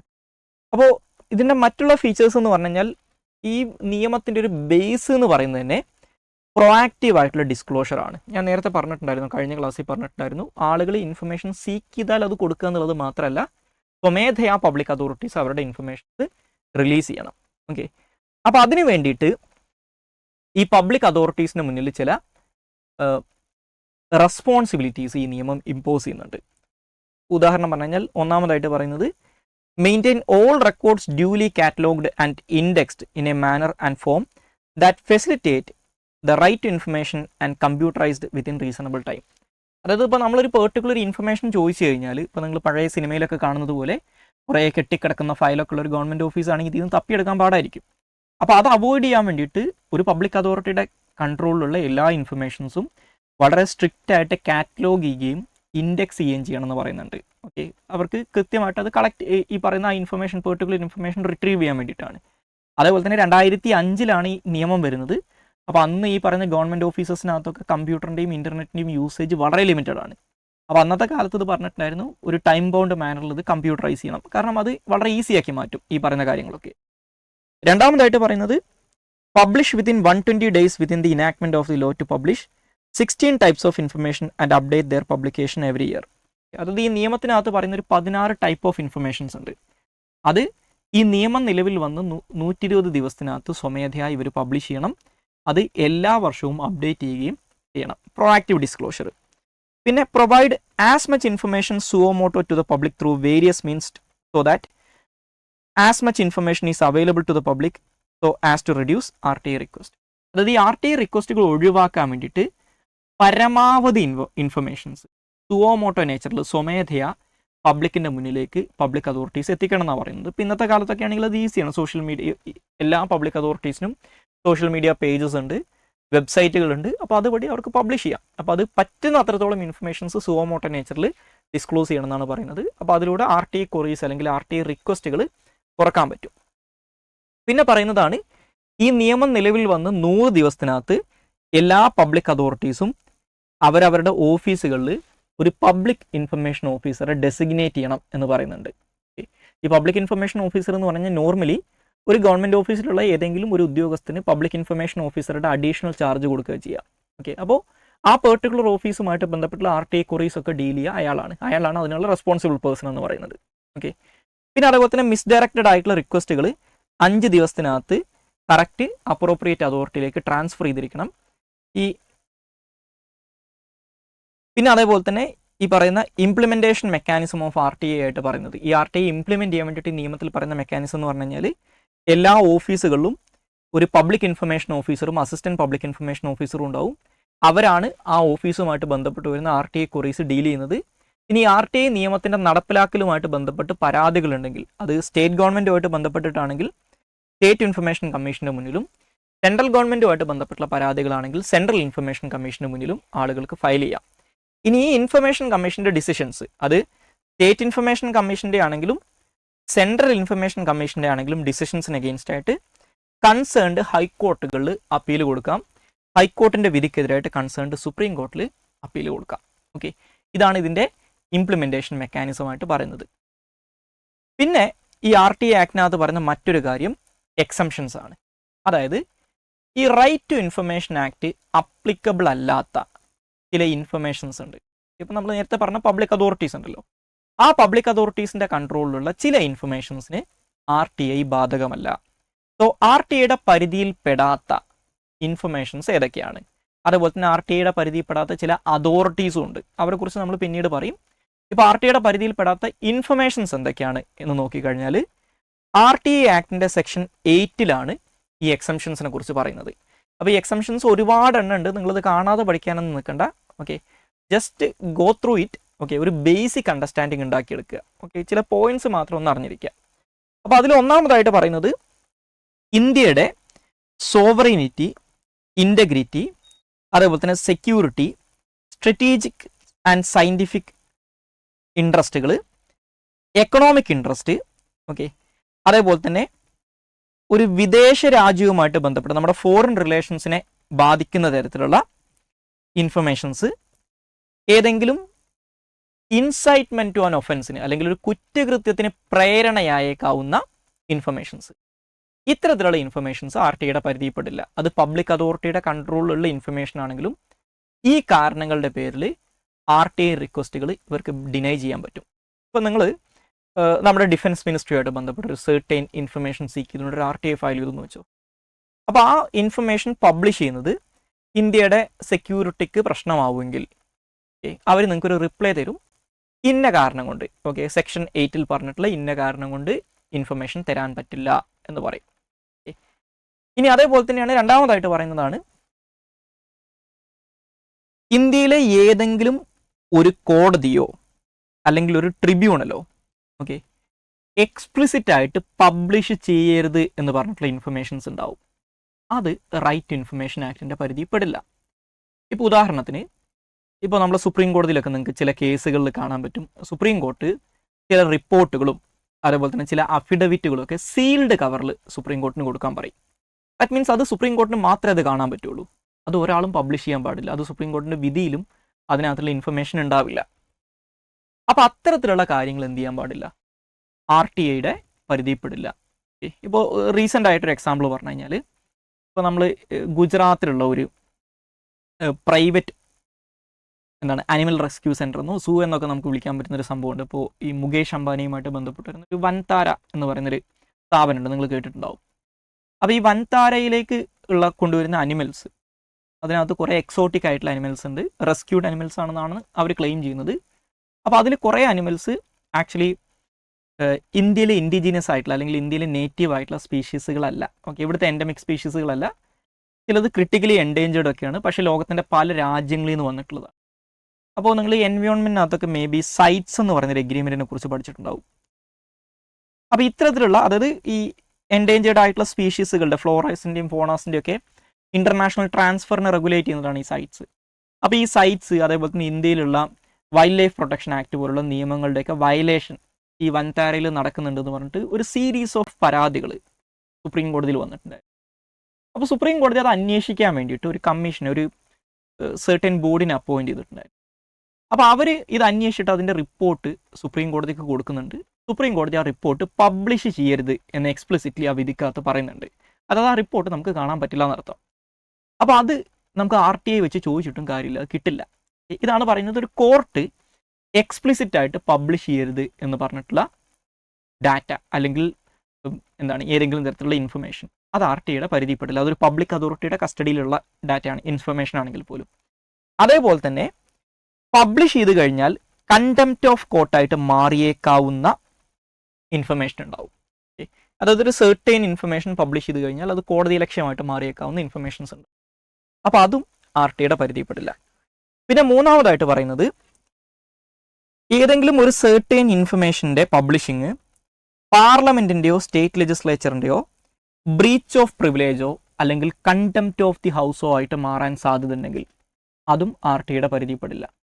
ഇപ്പോൾ ഒരു എക്സാമ്പിൾ പറഞ്ഞു കഴിഞ്ഞാൽ, നിങ്ങൾ ഈ പൊളിറ്റിക്കകത്ത് പാർലമെൻറ്റിൻ്റെ സീക്രട്ട് സിറ്റിങ്ങിനെ കുറിച്ച് പഠിച്ചിട്ടുണ്ടാവും. ഓക്കെ, അതായത് പാർലമെൻറ്റ് സീക്രട്ട് സിറ്റിംഗ് എന്ന് പറഞ്ഞു കഴിഞ്ഞാൽ പാർലമെൻറ്റിൻ്റെ 2 സഭകൾ, ഇപ്പോൾ ലോക്സഭയാണെങ്കിലും രാജ്യസഭയാണെങ്കിലും, ആദ്യത്തെ പ്രിസൈഡിങ് ഓഫീസർക്ക് എന്ത് ചെയ്യാം, ആ സഭയിലെ leader of the house request ചെയ്ത് കഴിഞ്ഞാൽ ആ സഭയുടെ നടത്തിപ്പുമായിട്ട് ബന്ധമില്ലാത്ത എല്ലാ ഔട്ട്സൈഡേഴ്സിനെയും സഭയിൽ നിന്ന് എക്സ്പെൽ ചെയ്ത് ഒരു ക്ലോസ്ഡ് സെഷൻ നടത്താൻ പറ്റും. അത് പബ്ലിഷ് ചെയ്യില്ല. ഓക്കെ, അതിനകത്ത് നടന്ന എന്താണെന്ന് അതിൽ പങ്കെടുത്ത ആൾക്കാർക്ക് മാത്രമേ അറിയുള്ളൂ. അതിനകത്ത് നടന്ന കാര്യങ്ങൾ, ഓക്കെ, ആ ഒരു സീക്രട്ട് സിറ്റിങ്ങിനകത്ത് നടന്നിട്ടുള്ള കാര്യങ്ങൾ സഭയുടെ അനുമതി ഇല്ലാതെ പബ്ലിഷ് ചെയ്യാൻ പാടില്ല എന്നാണ്. അങ്ങനെ പബ്ലിഷ് ചെയ്ത് കഴിഞ്ഞാൽ അത് breach of privilege and contempt of the house ആയിട്ട് മാറും. അപ്പോൾ അത് ആർ ടിയുടെ പരിധിപ്പെടില്ല, അത്തരത്തിലുള്ള ഇൻഫർമേഷൻസ്. കാരണം അത് പബ്ലിഷ് ചെയ്ത് കഴിഞ്ഞാൽ അത് ബ്രീച്ച് ഓഫ് പ്രിവിലേജ് ആണ്. സോ അതും ആർ ടിയുടെ പരിധിപ്പെടില്ല. പിന്നുള്ളതാണ് informations including commercial confidence, trade secret, intellectual property, okay, the disclosure of which would harm the competitive position of a third party unless competent authority satisfied that larger public interest is served by disclosure. അതായത് ഒരു commercial കോൺഫിഡൻസോ അല്ലെങ്കിൽ trade സീക്രട്ടോ intellectual property, IPR എന്ന് നമ്മൾ പറയില്ലേ, ഈ copy right, patent പോലുള്ള കാര്യങ്ങൾ. അപ്പോൾ ഇത്തരത്തിൽ കൊമേഴ്ഷ്യൽ നേച്ചറിലുള്ള ഒരു ഇൻഫർമേഷൻ അത് പബ്ലിഷ് ചെയ്യുന്നത് ഒരു തേർഡ് പാർട്ടിയുടെ കോമ്പറ്റീറ്റീവ് പൊസിഷനെ എൻഡേഞ്ചർ ചെയ്യും എന്ന് വെക്കുക. ഇപ്പോൾ ഒരു എക്സാമ്പിൾ പറഞ്ഞു കഴിഞ്ഞാൽ, ഇപ്പോൾ നമ്മുടെ ഗവൺമെൻറ്റിൻ്റെ കയ്യിൽ ഒരു പ്രൈവറ്റ് കമ്പനിയുമായിട്ട് ബന്ധപ്പെട്ടിട്ടുള്ള സെൻസിറ്റീവ് ആയിട്ടുള്ളൊരു ഡാറ്റ ഉണ്ട് എന്ന് വെച്ചോ. അപ്പോൾ അല്ലെങ്കിൽ ഇപ്പോൾ മറ്റൊരു എക്സാമ്പിൾ പറഞ്ഞു കഴിഞ്ഞാൽ, ഇപ്പോൾ നിങ്ങൾ പാറ്റൻ്റ് ഒക്കെ നോക്കുക. പലപ്പോഴും ടോപ്പ് സീക്രട്ട് ആയിട്ട് കണക്കാക്കുന്ന ചില റെസിപ്പീസും കാര്യങ്ങളൊക്കെയാണ് ഈ പാറ്റന്റ് ഫയലിങ്ങിനകത്ത് ഉണ്ടാവുക. അപ്പോൾ ഇവർ പാറ്റന്റ് ഫയൽ ചെയ്യുന്ന സമയത്ത് ഈ ഡാറ്റ ഈ പാറ്റന്റ് ഓഫീസിന് കിട്ടിയിട്ടുണ്ടാവും. അതൊരു പബ്ലിക് അതോറിറ്റിയാണ്. പക്ഷെ അത് RTA വെച്ചിട്ട് നിങ്ങൾ ചോദിച്ചു കഴിഞ്ഞാൽ, അത് പബ്ലിഷ് ചെയ്ത് കഴിഞ്ഞാൽ, ആ ഇൻഫർമേഷൻ പബ്ലിസൈസ് ചെയ്ത് കഴിഞ്ഞാൽ ആ പെർട്ടിക്കുലർ കമ്പനിയുടെ കോമ്പറ്റീറ്റീവ് അഡ്വാൻറ്റേജ് അത് ഇല്ലാതാക്കും. കാരണം ബാക്കിയുള്ളവർക്ക് അത് ഡ്യൂപ്ലിക്കേറ്റ് ചെയ്യാൻ പറ്റും. അപ്പോൾ ഇങ്ങനെയുള്ള കാര്യങ്ങൾ RTയുടെ പരിധിപ്പെടില്ല. പക്ഷെ അതിനൊരു എക്സെപ്ഷൻ പറയുന്നുണ്ട്. ഇത്തരത്തിൽ ഒരു കൊമേഴ്ഷ്യൽ കോൺഫിഡൻസോ ട്രേഡ് സീക്രട്ടോ അല്ലെങ്കിൽ ഒരു ഇൻ്റലക്ച്വൽ പ്രോപ്പർട്ടിയോ ഒക്കെ ആയിട്ടുള്ള ഒരു ഇൻഫർമേഷൻ അത് പബ്ലിഷ് ചെയ്യുന്നത് ലാർജർ പബ്ലിക് ഇൻട്രസ്റ്റ് സർവ് ചെയ്യുമെങ്കിൽ, അത് മൊത്തത്തിൽ പൊതുജനങ്ങൾക്ക് നല്ലതാണെങ്കിൽ അത് പബ്ലിഷ് ചെയ്യാം. ആ കമ്പനിക്ക് അത് കാരണം നഷ്ടം വന്നാലും അത് നോക്കേണ്ട കാര്യമില്ല, അത് പബ്ലിഷ് ചെയ്യാമെന്നാണ് പറയുന്നത്. So that means the larger public interest will supersede the competitive position of that company. ആ കമ്പനിയുടെ കോമ്പറ്റീറ്റീവ് പൊസിഷനെക്കാട്ടിലും RTA പ്രാധാന്യം കൊടുക്കുന്നത് അത് ലാർജർ പബ്ലിക് ഇൻട്രസ്റ്റ് സെർവ് ചെയ്യുന്നുണ്ടെങ്കിൽ അത് പബ്ലിഷ് ചെയ്തെന്നാണ് പറയുന്നത്. ഇതാണ് നാലാമത്തെ കാര്യം. ഇനി അഞ്ചാമതായിട്ട് പറയുന്നത് information available to a person in his fiduciary relationship unless the competent authority is satisfied that larger public interest warrant the disclosure of such information. അതായത് ഫിഡൂഷ്യറി റിലേഷൻഷിപ്പ് കാരണം ഒരു പബ്ലിക് അതോറിറ്റിക്ക് കിട്ടുന്ന ഇൻഫർമേഷൻ അത് RTയുടെ പരിധിപ്പെടില്ല. ഇപ്പോൾ ഫിഡൂഷ്യറി റിലേഷൻഷിപ്പ് എന്ന് പറഞ്ഞാൽ ഇപ്പോൾ ഡോക്ടർ പേഷ്യൻ്റ് റിലേഷൻഷിപ്പ് കോൺഫിഡൻഷ്യൽ ആയിട്ടുള്ള, നമ്മൾ ഈ അതേപോലെ തന്നെ അറ്റോർണി ക്ലയൻറ്റ് റിലേഷൻഷിപ്പ്, ഈ വക്കീലും വക്കീലിൻ്റെ കക്ഷിയും തമ്മിലുള്ള റിലേഷൻഷിപ്പ്. അപ്പോൾ അതിലൂടെ കിട്ടുന്ന ഇൻഫർമേഷൻ എന്ന് പറയുന്നത് കോൺഫിഡൻഷ്യലാണ്. അവർ രണ്ടുപേരും മാത്രമേ അത് അറിയാൻ പാടുള്ളൂ. ഇതിനെയാണ് ഫിഡൂഷ്യറി റിലേഷൻഷിപ്പിലൂടെ കിട്ടുന്ന ഇൻഫർമേഷൻ എന്ന് പറയുന്നത്. അപ്പോൾ അത് നോർമലി RTയുടെ പരിധിപ്പെടില്ല. പക്ഷെ അതും ലാർജർ പബ്ലിക് ഇൻട്രസ്റ്റ് സെർവ് ചെയ്യുന്നതാണെങ്കിൽ RTയുടെ പരിധിപ്പെടുന്ന ഈ നിയമത്തിൽ പറയുന്നുണ്ട്. ഓക്കെ, പിന്നെ അതേപോലെ തന്നെ ഒരു ഫോറിൻ ഗവൺമെൻറ്റിൻ്റെ കയ്യിൽ നിന്ന് കോൺഫിഡൻ്റ് ആയിട്ട് കിട്ടിയിട്ടുള്ള ഇൻഫർമേഷൻസ്, ഓക്കെ, ഒരു ഫോറിൻ ഗവൺമെൻറ് നമ്മളെ വിശ്വസിച്ച് നമുക്ക് തരുന്ന ഇൻഫർമേഷൻസ് ഉണ്ടാവും, പബ്ലിഷ് ചെയ്യില്ല എന്നുള്ളൊരു വിശ്വാസത്തിൻ്റെ പുറത്ത്.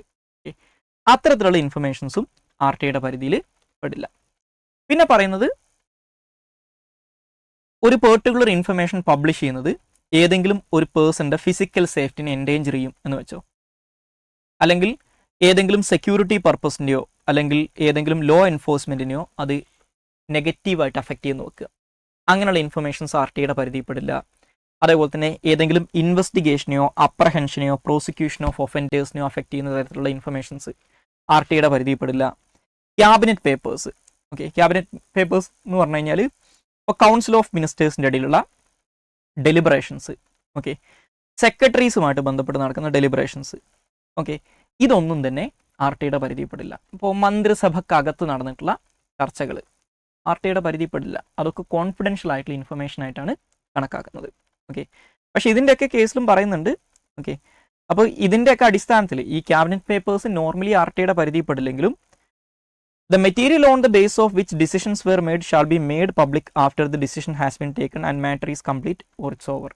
അതായത് ഈ തീരുമാനം നടപ്പിലാക്കി കഴിഞ്ഞാൽ അത് RTയുടെ പരിധിപ്പെടും. അതിന് മുമ്പ് RTയുടെ പരിധിപ്പെടില്ല എന്നേ ഉള്ളൂ. അപ്പോൾ ഇതാണ് മറ്റൊരു എക്സെപ്ഷൻ. പിന്നെ പറയുന്നത് ഈ ഏതെങ്കിലും തരത്തിലുള്ള personal information and the disclosure of which has no relationship to any public authority. അതായത് പബ്ലിക് ആക്ടിവിറ്റിയായിട്ട് ഒരു ബന്ധമില്ലാത്ത പേഴ്സണൽ ഇൻഫർമേഷൻസ് RTIയുടെ പരിധിപ്പെടില്ല. ഓക്കെ, അതേപോലെ തന്നെ ഈ RTI ആക്ടിന്റെ മറ്റൊരു പ്രത്യേകതയാണ് RTI act will supersede official secrets act. അതായത് ഇന്ത്യയിൽ പണ്ട് ബ്രിട്ടീഷുകാർ പാസ്സാക്കിയിട്ടുള്ള ഒഫീഷ്യൽ സീക്രട്സ് ആക്ട് എന്ന് പറയുന്ന ഒരു നിയമമുണ്ട്. ആ നിയമം അനുസരിച്ചാണ് നമ്മുടെ ഇന്ത്യയിലെ ഗവൺമെൻറ്റുമായിട്ട് ബന്ധപ്പെട്ടുള്ള കോൺഫിഡൻഷ്യൽ ഡാറ്റ ഒന്നും പബ്ലിഷ് ചെയ്യാൻ പറ്റില്ല എന്ന് പറയുന്നത്. ഓക്കെ, അങ്ങനെ പബ്ലിഷ് ചെയ്ത് കഴിഞ്ഞാൽ അത് ഒഫീഷ്യൽ സീക്രട്ട് ആക്ടിൻ്റെ വയലേഷൻ ആയിട്ട് മാറും, നിങ്ങൾക്ക് എതിരായിട്ട് കേസ് വരും. ഓക്കെ, അപ്പോൾ ഇതിനകത്ത് പറയുന്നുണ്ട് notwithstanding anything in the official secret act nor any of the permissions of the exemptions permissible in accordance with section 8(1), a public authority may allow access to information in the public interest if the disclosure outweigh the harm to the protected interest. അതായത് ഇപ്പോൾ ഈ official secret act അനുസരിച്ച് നമ്മളൊരു official secret ആയിട്ട് consider ചെയ്യുന്ന information അത് publish ചെയ്യുന്നത് okay public interest serve ചെയ്യുമെങ്കിൽ അത് പബ്ലിഷ് ചെയ്യണമെന്നാണ് പറയുന്നത്. സോ ദാറ്റ് മീൻസ് RTIക്ക് ഒഫീഷ്യൽ സീക്രട്ട് ആക്ടിനെക്കാട്ടിലും കൂടുതൽ പവർ ഉണ്ട് എന്ന് മനസ്സിലാക്കുക. പക്ഷേ ഇത് ഇംപ്ലിമെൻറ്റേഷൻ്റെ കേസിൽ ഇതൊന്നും സംഭവിക്കാറില്ല. തിയറട്ടിക്കലി ഇങ്ങനെയാണ് പറയുന്നത്. ഓക്കെ, പിന്നെ അതേപോലെ തന്നെ ഈ കോപ്പിറൈറ്റിനൊക്കെ വയലേറ്റ് ചെയ്യുന്ന ഇൻഫർമേഷൻസ്, ഓക്കെ, അതേപോലെ തന്നെ ഇൻ്റലിജൻസ് ആൻഡ് സെക്യൂരിറ്റി ഏജൻസീസുമായിട്ട് ബന്ധപ്പെട്ട് വരുന്ന ഇൻഫർമേഷൻസ്, തേർഡ് പാർട്ടി ഇൻഫർമേഷൻസ്. പക്ഷേ ഈ തേർഡ് പാർട്ടി ഇൻഫർമേഷൻസ് ഓക്കെ ഒരു ഹിയറിങ്ങിന് ശേഷം റിലീസ് ചെയ്യാം എന്നാണ് പറയുന്നത്. അപ്പോൾ ഇതൊക്കെയാണ് RTIക്കകത്ത് എക്സംപ്റ്റഡ് ആയിട്ടുള്ള ഇൻഫർമേഷൻസ് ആയിട്ട് പറയുന്നത്. പക്ഷേ ഇതിൽ ഒരു കണ്ടീഷനും കൂടി പറയുന്നുണ്ട്. ഓക്കെ, ഇത്രയും ഇൻഫർമേഷൻസ് എക്സംപ്റ്റഡ് ആണ്.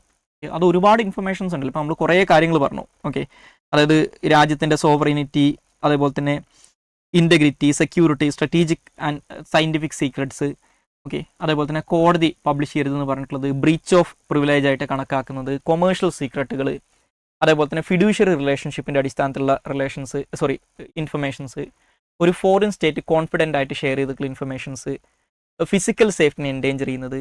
ഓക്കെ, അപ്പോൾ ഇത്തരത്തിലുള്ള ഇൻഫർമേഷൻസ് ഒന്നും RTIയുടെ പരിധിയിൽ പെടില്ല. പക്ഷേ ഇതിനൊരു കണ്ടീഷൻ ഉണ്ട്. ഇത്തരത്തിൽ എക്സംപ്റ്റഡ് ആയിട്ടുള്ള ഇൻഫർമേഷൻ ആണെങ്കിൽ പോലും 20 വർഷം കഴിഞ്ഞാൽ ഓക്കെ റിലീസ് ചെയ്യണം എന്നാണ് ഈ നിയമത്തിൽ പറയുന്നത്. ഓക്കെ, അതായത് നോർമലി ഈ എക്സംപ്റ്റഡ് ഇൻഫർമേഷൻസ് പോലും 20 ഇയേഴ്സ് കഴിഞ്ഞാൽ റിലീസ് ചെയ്യണം. എക്സെപ്റ്റ് അതിനും ഒരു എക്സെപ്ഷൻ ഉണ്ട്. ഓക്കെ, അതിനുള്ളൊരു എക്സെപ്ഷൻ എന്ന് പറഞ്ഞു കഴിഞ്ഞാൽ cabinet decisions, okay, breach of legislature, അതേപോലെ തന്നെ sovereignty and integrity of India, security, strategic and scientific and economic interest, അതേപോലെ തന്നെ ഫോറിൻ റിലേഷൻസിനെ ബാധിക്കുന്ന ഇൻഫർമേഷൻസ് അതിന് ഈ 20 ഇയർ പീരീഡ് ബാധകമല്ല. ഓക്കെ, അപ്പോൾ ക്യാബിനറ്റ് ഡിസിഷൻസ് 20 വർഷം കഴിഞ്ഞാലും പബ്ലിഷ് ചെയ്യണമെന്നില്ല. ബ്രീച്ച് ഓഫ് പ്രിവിലേജ് ആയിട്ട് മാറുന്ന ഇൻഫർമേഷൻസ് 20 ഇയേഴ്സ് കഴിഞ്ഞാലും പബ്ലിഷ് ചെയ്യണം നിർബന്ധമില്ല. രാജ്യത്തിൻ്റെ സോവറിനിറ്റി, ഇൻറ്റഗ്രിറ്റി, അതേപോലെ തന്നെ security, strategic scientific and economic interest, അതേപോലെ തന്നെ ഫോറിൻ സ്റ്റേറ്റുകളുമായിട്ടുള്ള റിലേഷൻസ് ഇതിനെയൊക്കെ ബാധിക്കുന്ന ഇൻഫർമേഷൻ ആണെങ്കിലും 20 വർഷം കഴിഞ്ഞാൽ പബ്ലിഷ് ചെയ്യണമെന്നില്ല. അതല്ലാത്ത എല്ലാ എക്സംപ്റ്റഡ് ഇൻഫർമേഷൻസും 20 ഇയേഴ്സ് കഴിഞ്ഞ് കഴിഞ്ഞാൽ ഓട്ടോമാറ്റിക്കലി പബ്ലിഷ് ചെയ്യണമെന്നാണ് ഈ നിയമത്തിൽ പറയുന്നത്. ഓക്കെ, അപ്പോൾ ഇതാണ് ഈ നിയമത്തിനകത്ത് പറയുന്ന എക്സംഷൻസ്. ഓക്കെ, പിന്നെ ഈ നിയമത്തിൻ്റെ മറ്റൊരു പ്രത്യേകത എന്ന് പറഞ്ഞു കഴിഞ്ഞാൽ ഇത് ഒരു കംപ്ലീറ്റ്ലി റെട്രോസ്പെക്റ്റീവ് എഫക്റ്റുള്ള നിയമമാണ്. കംപ്ലീറ്റ്ലി റെട്രോസ്പെക്റ്റീവ് എഫക്റ്റ് എന്ന് പറഞ്ഞു കഴിഞ്ഞാൽ 2005 ഈ നിയമം പാസ്സാക്കുന്നത്. പക്ഷേ 1947 ഇന്ത്യക്ക് സ്വാതന്ത്ര്യം കിട്ടിയത് തൊട്ടുള്ള ഇൻഫർമേഷൻസിനൊക്കെ ഈ നിയമം ബാധകമാണ്. അതായത് 2005 ശേഷം ഈ നിയമം വന്നതിന് ശേഷം വരുന്ന ഇൻഫർമേഷൻസിന് മാത്രമല്ല RTI ബാധകമായിട്ടുള്ളത്, അതിന് മുമ്പുള്ള ഇൻഫർമേഷൻസിനും RTI ബാധകമാണ്. ഓക്കെ, അപ്പോൾ ഇതാണ് RTI ആക്ടിനകത്ത് പറയുന്ന എക്സംഷൻസ്. അപ്പോൾ ഇതുമായിട്ട് ബന്ധപ്പെട്ട് നിങ്ങളൊരു മെയിൻസ് പോയിന്റ് ഓഫ് വ്യൂ മനസ്സിലാക്കേണ്ട ഒരു കാര്യമാണ്. ഇതിനെ നിങ്ങളൊരു പോസിറ്റീവ് ലൈറ്റിൽ എടുത്ത് നോക്കിക്കഴിഞ്ഞാൽ ഈ എക്സംഷൻസ് നമുക്ക് റാഷണലി ഡിഫെൻഡ് ചെയ്യാൻ പറ്റുന്ന, ജസ്റ്റിഫൈ ചെയ്യാൻ പറ്റുന്ന എക്സംഷൻസ് ആണ്. പക്ഷേ അറ്റ് ദ സെയിം ടൈം ഇത് ഒരുപാട് എക്സംഷൻസ് ഉണ്ട്.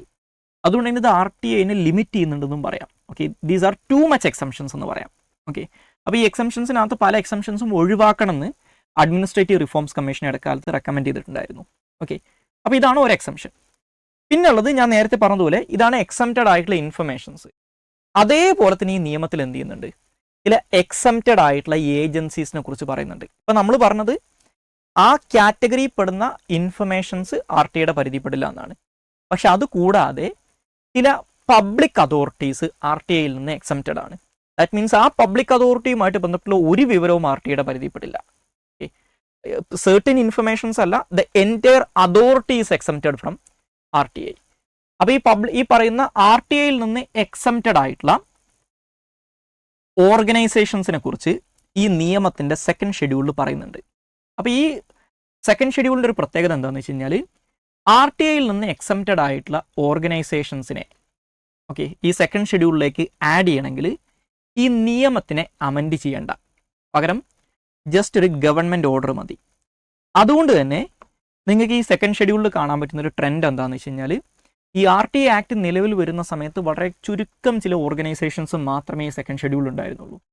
പക്ഷേ പിന്നീട് കാലാകാലങ്ങളിൽ ഇവിടുത്തെ ഗവൺമെൻറ്റുകൾ സിസ്റ്റമാറ്റിക് ആയിട്ട് സെക്കൻഡ് ഷെഡ്യൂളിലുള്ള ഓർഗനൈസേഷൻസിൻ്റെ എണ്ണം കൂട്ടി കൊടുത്തിട്ടുണ്ട്.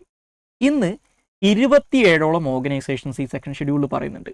ദാറ്റ് മീൻസ് ഇത്രയും ഓർഗനൈസേഷൻസ് RTIയുടെ പുറത്താണ്, even though they are public authorities. Okay, അപ്പോൾ ഇതിനകത്ത് പറയുന്ന വാസ്റ്റ് മെജോറിറ്റി ഓർഗനൈസേഷൻസും സെക്യൂരിറ്റി ഏജൻസീസോ ഇൻ്റലിജൻസ് ഏജൻസീസോ ആണ്.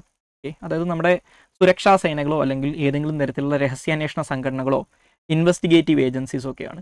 അപ്പോൾ ഗവൺമെൻറ് അതിനെ ന്യായീകരിക്കാറുള്ളത് ഇത് സെക്യൂരിറ്റി റിലേറ്റ് ചെയ്തിട്ടുള്ള കാര്യമാണ് എന്നുള്ളതുകൊണ്ടാണ്. ഓക്കെ, അപ്പോൾ ഈ ഓർഗനൈസേഷൻസ് നിങ്ങൾ മൊത്തം കാണാതെ പഠിക്കേണ്ട ആവശ്യമൊന്നുമില്ല, പക്ഷേ പ്രിലിംസിനൊക്കെ മേ ബി ചോദിക്കാം. ഓക്കെ, അപ്പോൾ ജസ്റ്റ് ഒന്ന് ഓടിച്ച് വായിച്ചു പോവുക. ഓക്കെ, ഈ ഓർഗനൈസേഷൻസ് ഏതൊക്കെയാണെന്നുള്ളത്. അതിലൊന്ന് പറയുന്നത് ഇൻ്റലിജൻസ് ബ്യൂറോ ആണ്. Okay, IB ministry of home അഫയേഴ്സിൻ്റെ കീഴിൽ വരുന്ന IB. പിന്നെ റിസർച്ച് ആൻഡ് അനാലിസിസ് വിങ് നമ്മുടെ ഇന്ത്യയുടെ എക്സ്റ്റേണൽ ഇൻ്റലിജൻസ് ഏജൻസി. അതേപോലെ തന്നെ ഡയറക്ടറേറ്റ് ഓഫ് റവന്യൂ ഇൻ്റലിജൻസ് നമ്മൾ DRI എന്ന് പറയും, മിനിസ്ട്രി ഓഫ് ഫിനാൻസിൻ്റെ കീഴിൽ വരുന്നത്. Central economic intelligence bureau again ministry of ഫിനാൻസിൻ്റെ കീഴിൽ വരുന്നത്. ഡയറക്ടറേറ്റ് ഓഫ് എൻഫോഴ്സ്മെൻറ്റ് നമ്മൾ ED എന്ന് പറയുമല്ലോ, അവർ RTIയുടെ പരിധിയിലല്ല, ministry of finance. Narcotics control bureau okay NCB. Aviation research centre. Strategic forces command അല്ലെങ്കിൽ SFC എന്ന് പറയും. ഓക്കെ, നമ്മുടെ ന്യൂക്ലിയർ കമാൻഡ് അല്ലെങ്കിൽ ന്യൂക്ലിയർ കമാൻഡ് അതോറിറ്റിയുടെ സബോർഡിനേറ്റ് ആയിട്ട് വരുന്ന സ്ട്രാറ്റജിക് ഫോഴ്സസ് കമാൻഡ്. അതൊരു ട്രൈ സർവീസ് കമാൻഡാണ്. ഇന്ത്യൻ ആർമി, നേവിയും എയർഫോഴ്സും ഉൾപ്പെടുന്ന നമ്മുടെ ന്യൂക്ലിയർ വെപ്പൺസ് ഹാൻഡിൽ ചെയ്യുന്ന ഡിഫൻസ് ഫോഴ്സ് ആണ്, അല്ലെങ്കിൽ ഡിഫൻസ് ബ്രാഞ്ച് ആണ് ഈ സ്ട്രാറ്റജിക് ഫോഴ്സസ് കമാൻഡ് എന്ന് പറയുന്നത്. അപ്പോൾ അവർ, അതേപോലെ തന്നെ സ്പെഷ്യൽ ഫ്രോണ്ടിയർ ഫോഴ്സ് SFF എന്ന് പറയും. പണ്ട് കാലത്ത് ഈ റിസർച്ച് ആൻഡ് അനാലിസിസ് വിങ്ങിൻ്റെ ഒരു പാരാമിലിറ്ററി വിങ് പോലെ വർക്ക് ചെയ്തുകൊണ്ടിരുന്നതാണ് ഈ സ്പെഷ്യൽ ഫ്രോണ്ടിയർ ഫോഴ്സ്. അതേപോലെ തന്നെ നമ്മുടെ സെൻട്രൽ ആംഡ് പോലീസ് ഫോഴ്സസ് ആയിട്ടുള്ള BSF, CRPF, ITBP, CISF, national security, പിന്നെ അഡീഷണൽ ആയിട്ട് വരുന്ന national security guards, Assam rifles, Sashastra Seema Bal SSB. Okay, അതേപോലെ തന്നെ സ്പെഷ്യൽ പ്രൊട്ടക്ഷൻ ഗ്രൂപ്പ് SPG, നമ്മുടെ പ്രൈം മിനിസ്റ്റർക്കൊക്കെ പ്രൊട്ടക്ഷൻ കൊടുക്കുന്ന SPG. ഓക്കെ, അതേപോലെ തന്നെ DRDO, border road development organisation BRDO. അതേപോലെ തന്നെ financial intelligence unit, directorate general of income tax. അതായത് എൻറ്റയർ ഇൻകം ടാക്സ് അല്ല, ഇൻകം ടാക്സിനകത്തുള്ള ഡയറക്ടറേറ്റ് ജനറൽ ഓഫ് ഇൻകം ടാക്സിൻ്റെ ഇൻവെസ്റ്റിഗേഷൻ വിങ്. പിന്നെ നാഷണൽ ടെക്നിക്കൽ റിസർച്ച് ഓർഗനൈസേഷൻ അല്ലെങ്കിൽ NTRO എന്ന് പറയും. National security council secretariat, national intelligence grid, CBI, NIA. ഈ കൂട്ടത്തിൽ ഏറ്റവും അവസാനമായിട്ട് ആഡ് ചെയ്യപ്പെട്ടിട്ടുള്ളത് 13 ആണ്. ഓക്കെ, അതായത് computer emergency response team India എന്ന് പറയുന്ന 13 നമ്മുടെ ഇന്ത്യയുടെ സൈബർ സെക്യൂരിറ്റിയുമായിട്ട് ബന്ധപ്പെട്ട് പ്രവർത്തിക്കുന്ന നാഷണൽ ലെവലിലുള്ള നോഡൽ ഏജൻസി. സോ ഇത്രയും ഓർഗനൈസേഷൻസ് RTIയുടെ പരിധിക്ക് പുറത്താണ്. ഇവർ എക്സംപ്റ്റഡ് ആണെന്ന് മനസ്സിലാക്കുക. അപ്പോൾ ഇതാണ് RTIയിൽ പറയുന്ന പ്രധാനപ്പെട്ട പ്രൊവിഷൻസ്. ഇനി നമുക്ക് RTIയുമായിട്ട് ബന്ധപ്പെട്ട് ഇനി ഡിസ്കസ് ചെയ്യാനുള്ള കാര്യങ്ങൾ എന്ന് പറയുന്നത്, ഒന്ന് ഞാൻ നേരത്തെ പറഞ്ഞിട്ടുണ്ടായിരുന്നു, ഈ നിയമത്തിൻ്റെ ഇംപ്ലിമെൻറ്റേഷനുമായിട്ട് ബന്ധപ്പെട്ട് ഓരോ പബ്ലിക് അതോറിറ്റീസിൻ്റെ ഓരോ ഓഫീസിലും ഈ പബ്ലിക് ഇൻഫർമേഷൻ ഓഫീസേഴ്സ് ഉണ്ടാവും, അസിസ്റ്റൻറ്റ് പബ്ലിക് ഇൻഫർമേഷൻ ഓഫീസേഴ്സ് ഉണ്ടാവും. അതുകൂടാതെ അപ്പലറ്റ് അതോറിറ്റീസ് ആയിട്ട് സ്റ്റേറ്റ് ഇൻഫർമേഷൻ കമ്മീഷനും സെൻട്രൽ ഇൻഫർമേഷൻ കമ്മീഷനും. അപ്പോൾ ഇനി നമുക്ക് അടുത്തതായിട്ട് ഡിസ്കസ് ചെയ്യാനുള്ളത് ഈ ഇൻഫർമേഷൻ കമ്മീഷണേഴ്സിനെ കുറിച്ചാണ്. ആ ഇൻഫർമേഷൻ കമ്മീഷണേഴ്സിനെ കുറിച്ചും പിന്നെ RTIയുടെ ഒരു എന്താണ് ഈ നിയമത്തിൻ്റെ ഒരു അനാലിസിസ് ഉണ്ട്, ഈ ഗുഡ് ആൻഡ് ബാഡ്. ഓക്കെ, പിന്നെ ഇതുമായിട്ട് ബന്ധപ്പെട്ടുള്ള വേ ഫോർവേഡ്, നമ്മുടെ സെക്കൻഡ് ARCയുടെ ഒക്കെ റെക്കമെൻഡേഷൻസ് ഉണ്ട്. ഈ കാര്യങ്ങളൊക്കെയാണ് നമുക്ക് അടുത്തതായിട്ട് ഡിസ്കസ് ചെയ്യാനുള്ളത്. സോ അത് നമുക്ക് അടുത്ത ക്ലാസ്സിൽ ഡിസ്കസ് ചെയ്യാം. അപ്പോൾ ഇതുവരെ പറഞ്ഞ കാര്യങ്ങൾ എല്ലാവർക്കും മനസ്സിലായിട്ടുണ്ടാവും എന്ന് വിചാരിക്കുന്നു. So thank you all and see in the next class.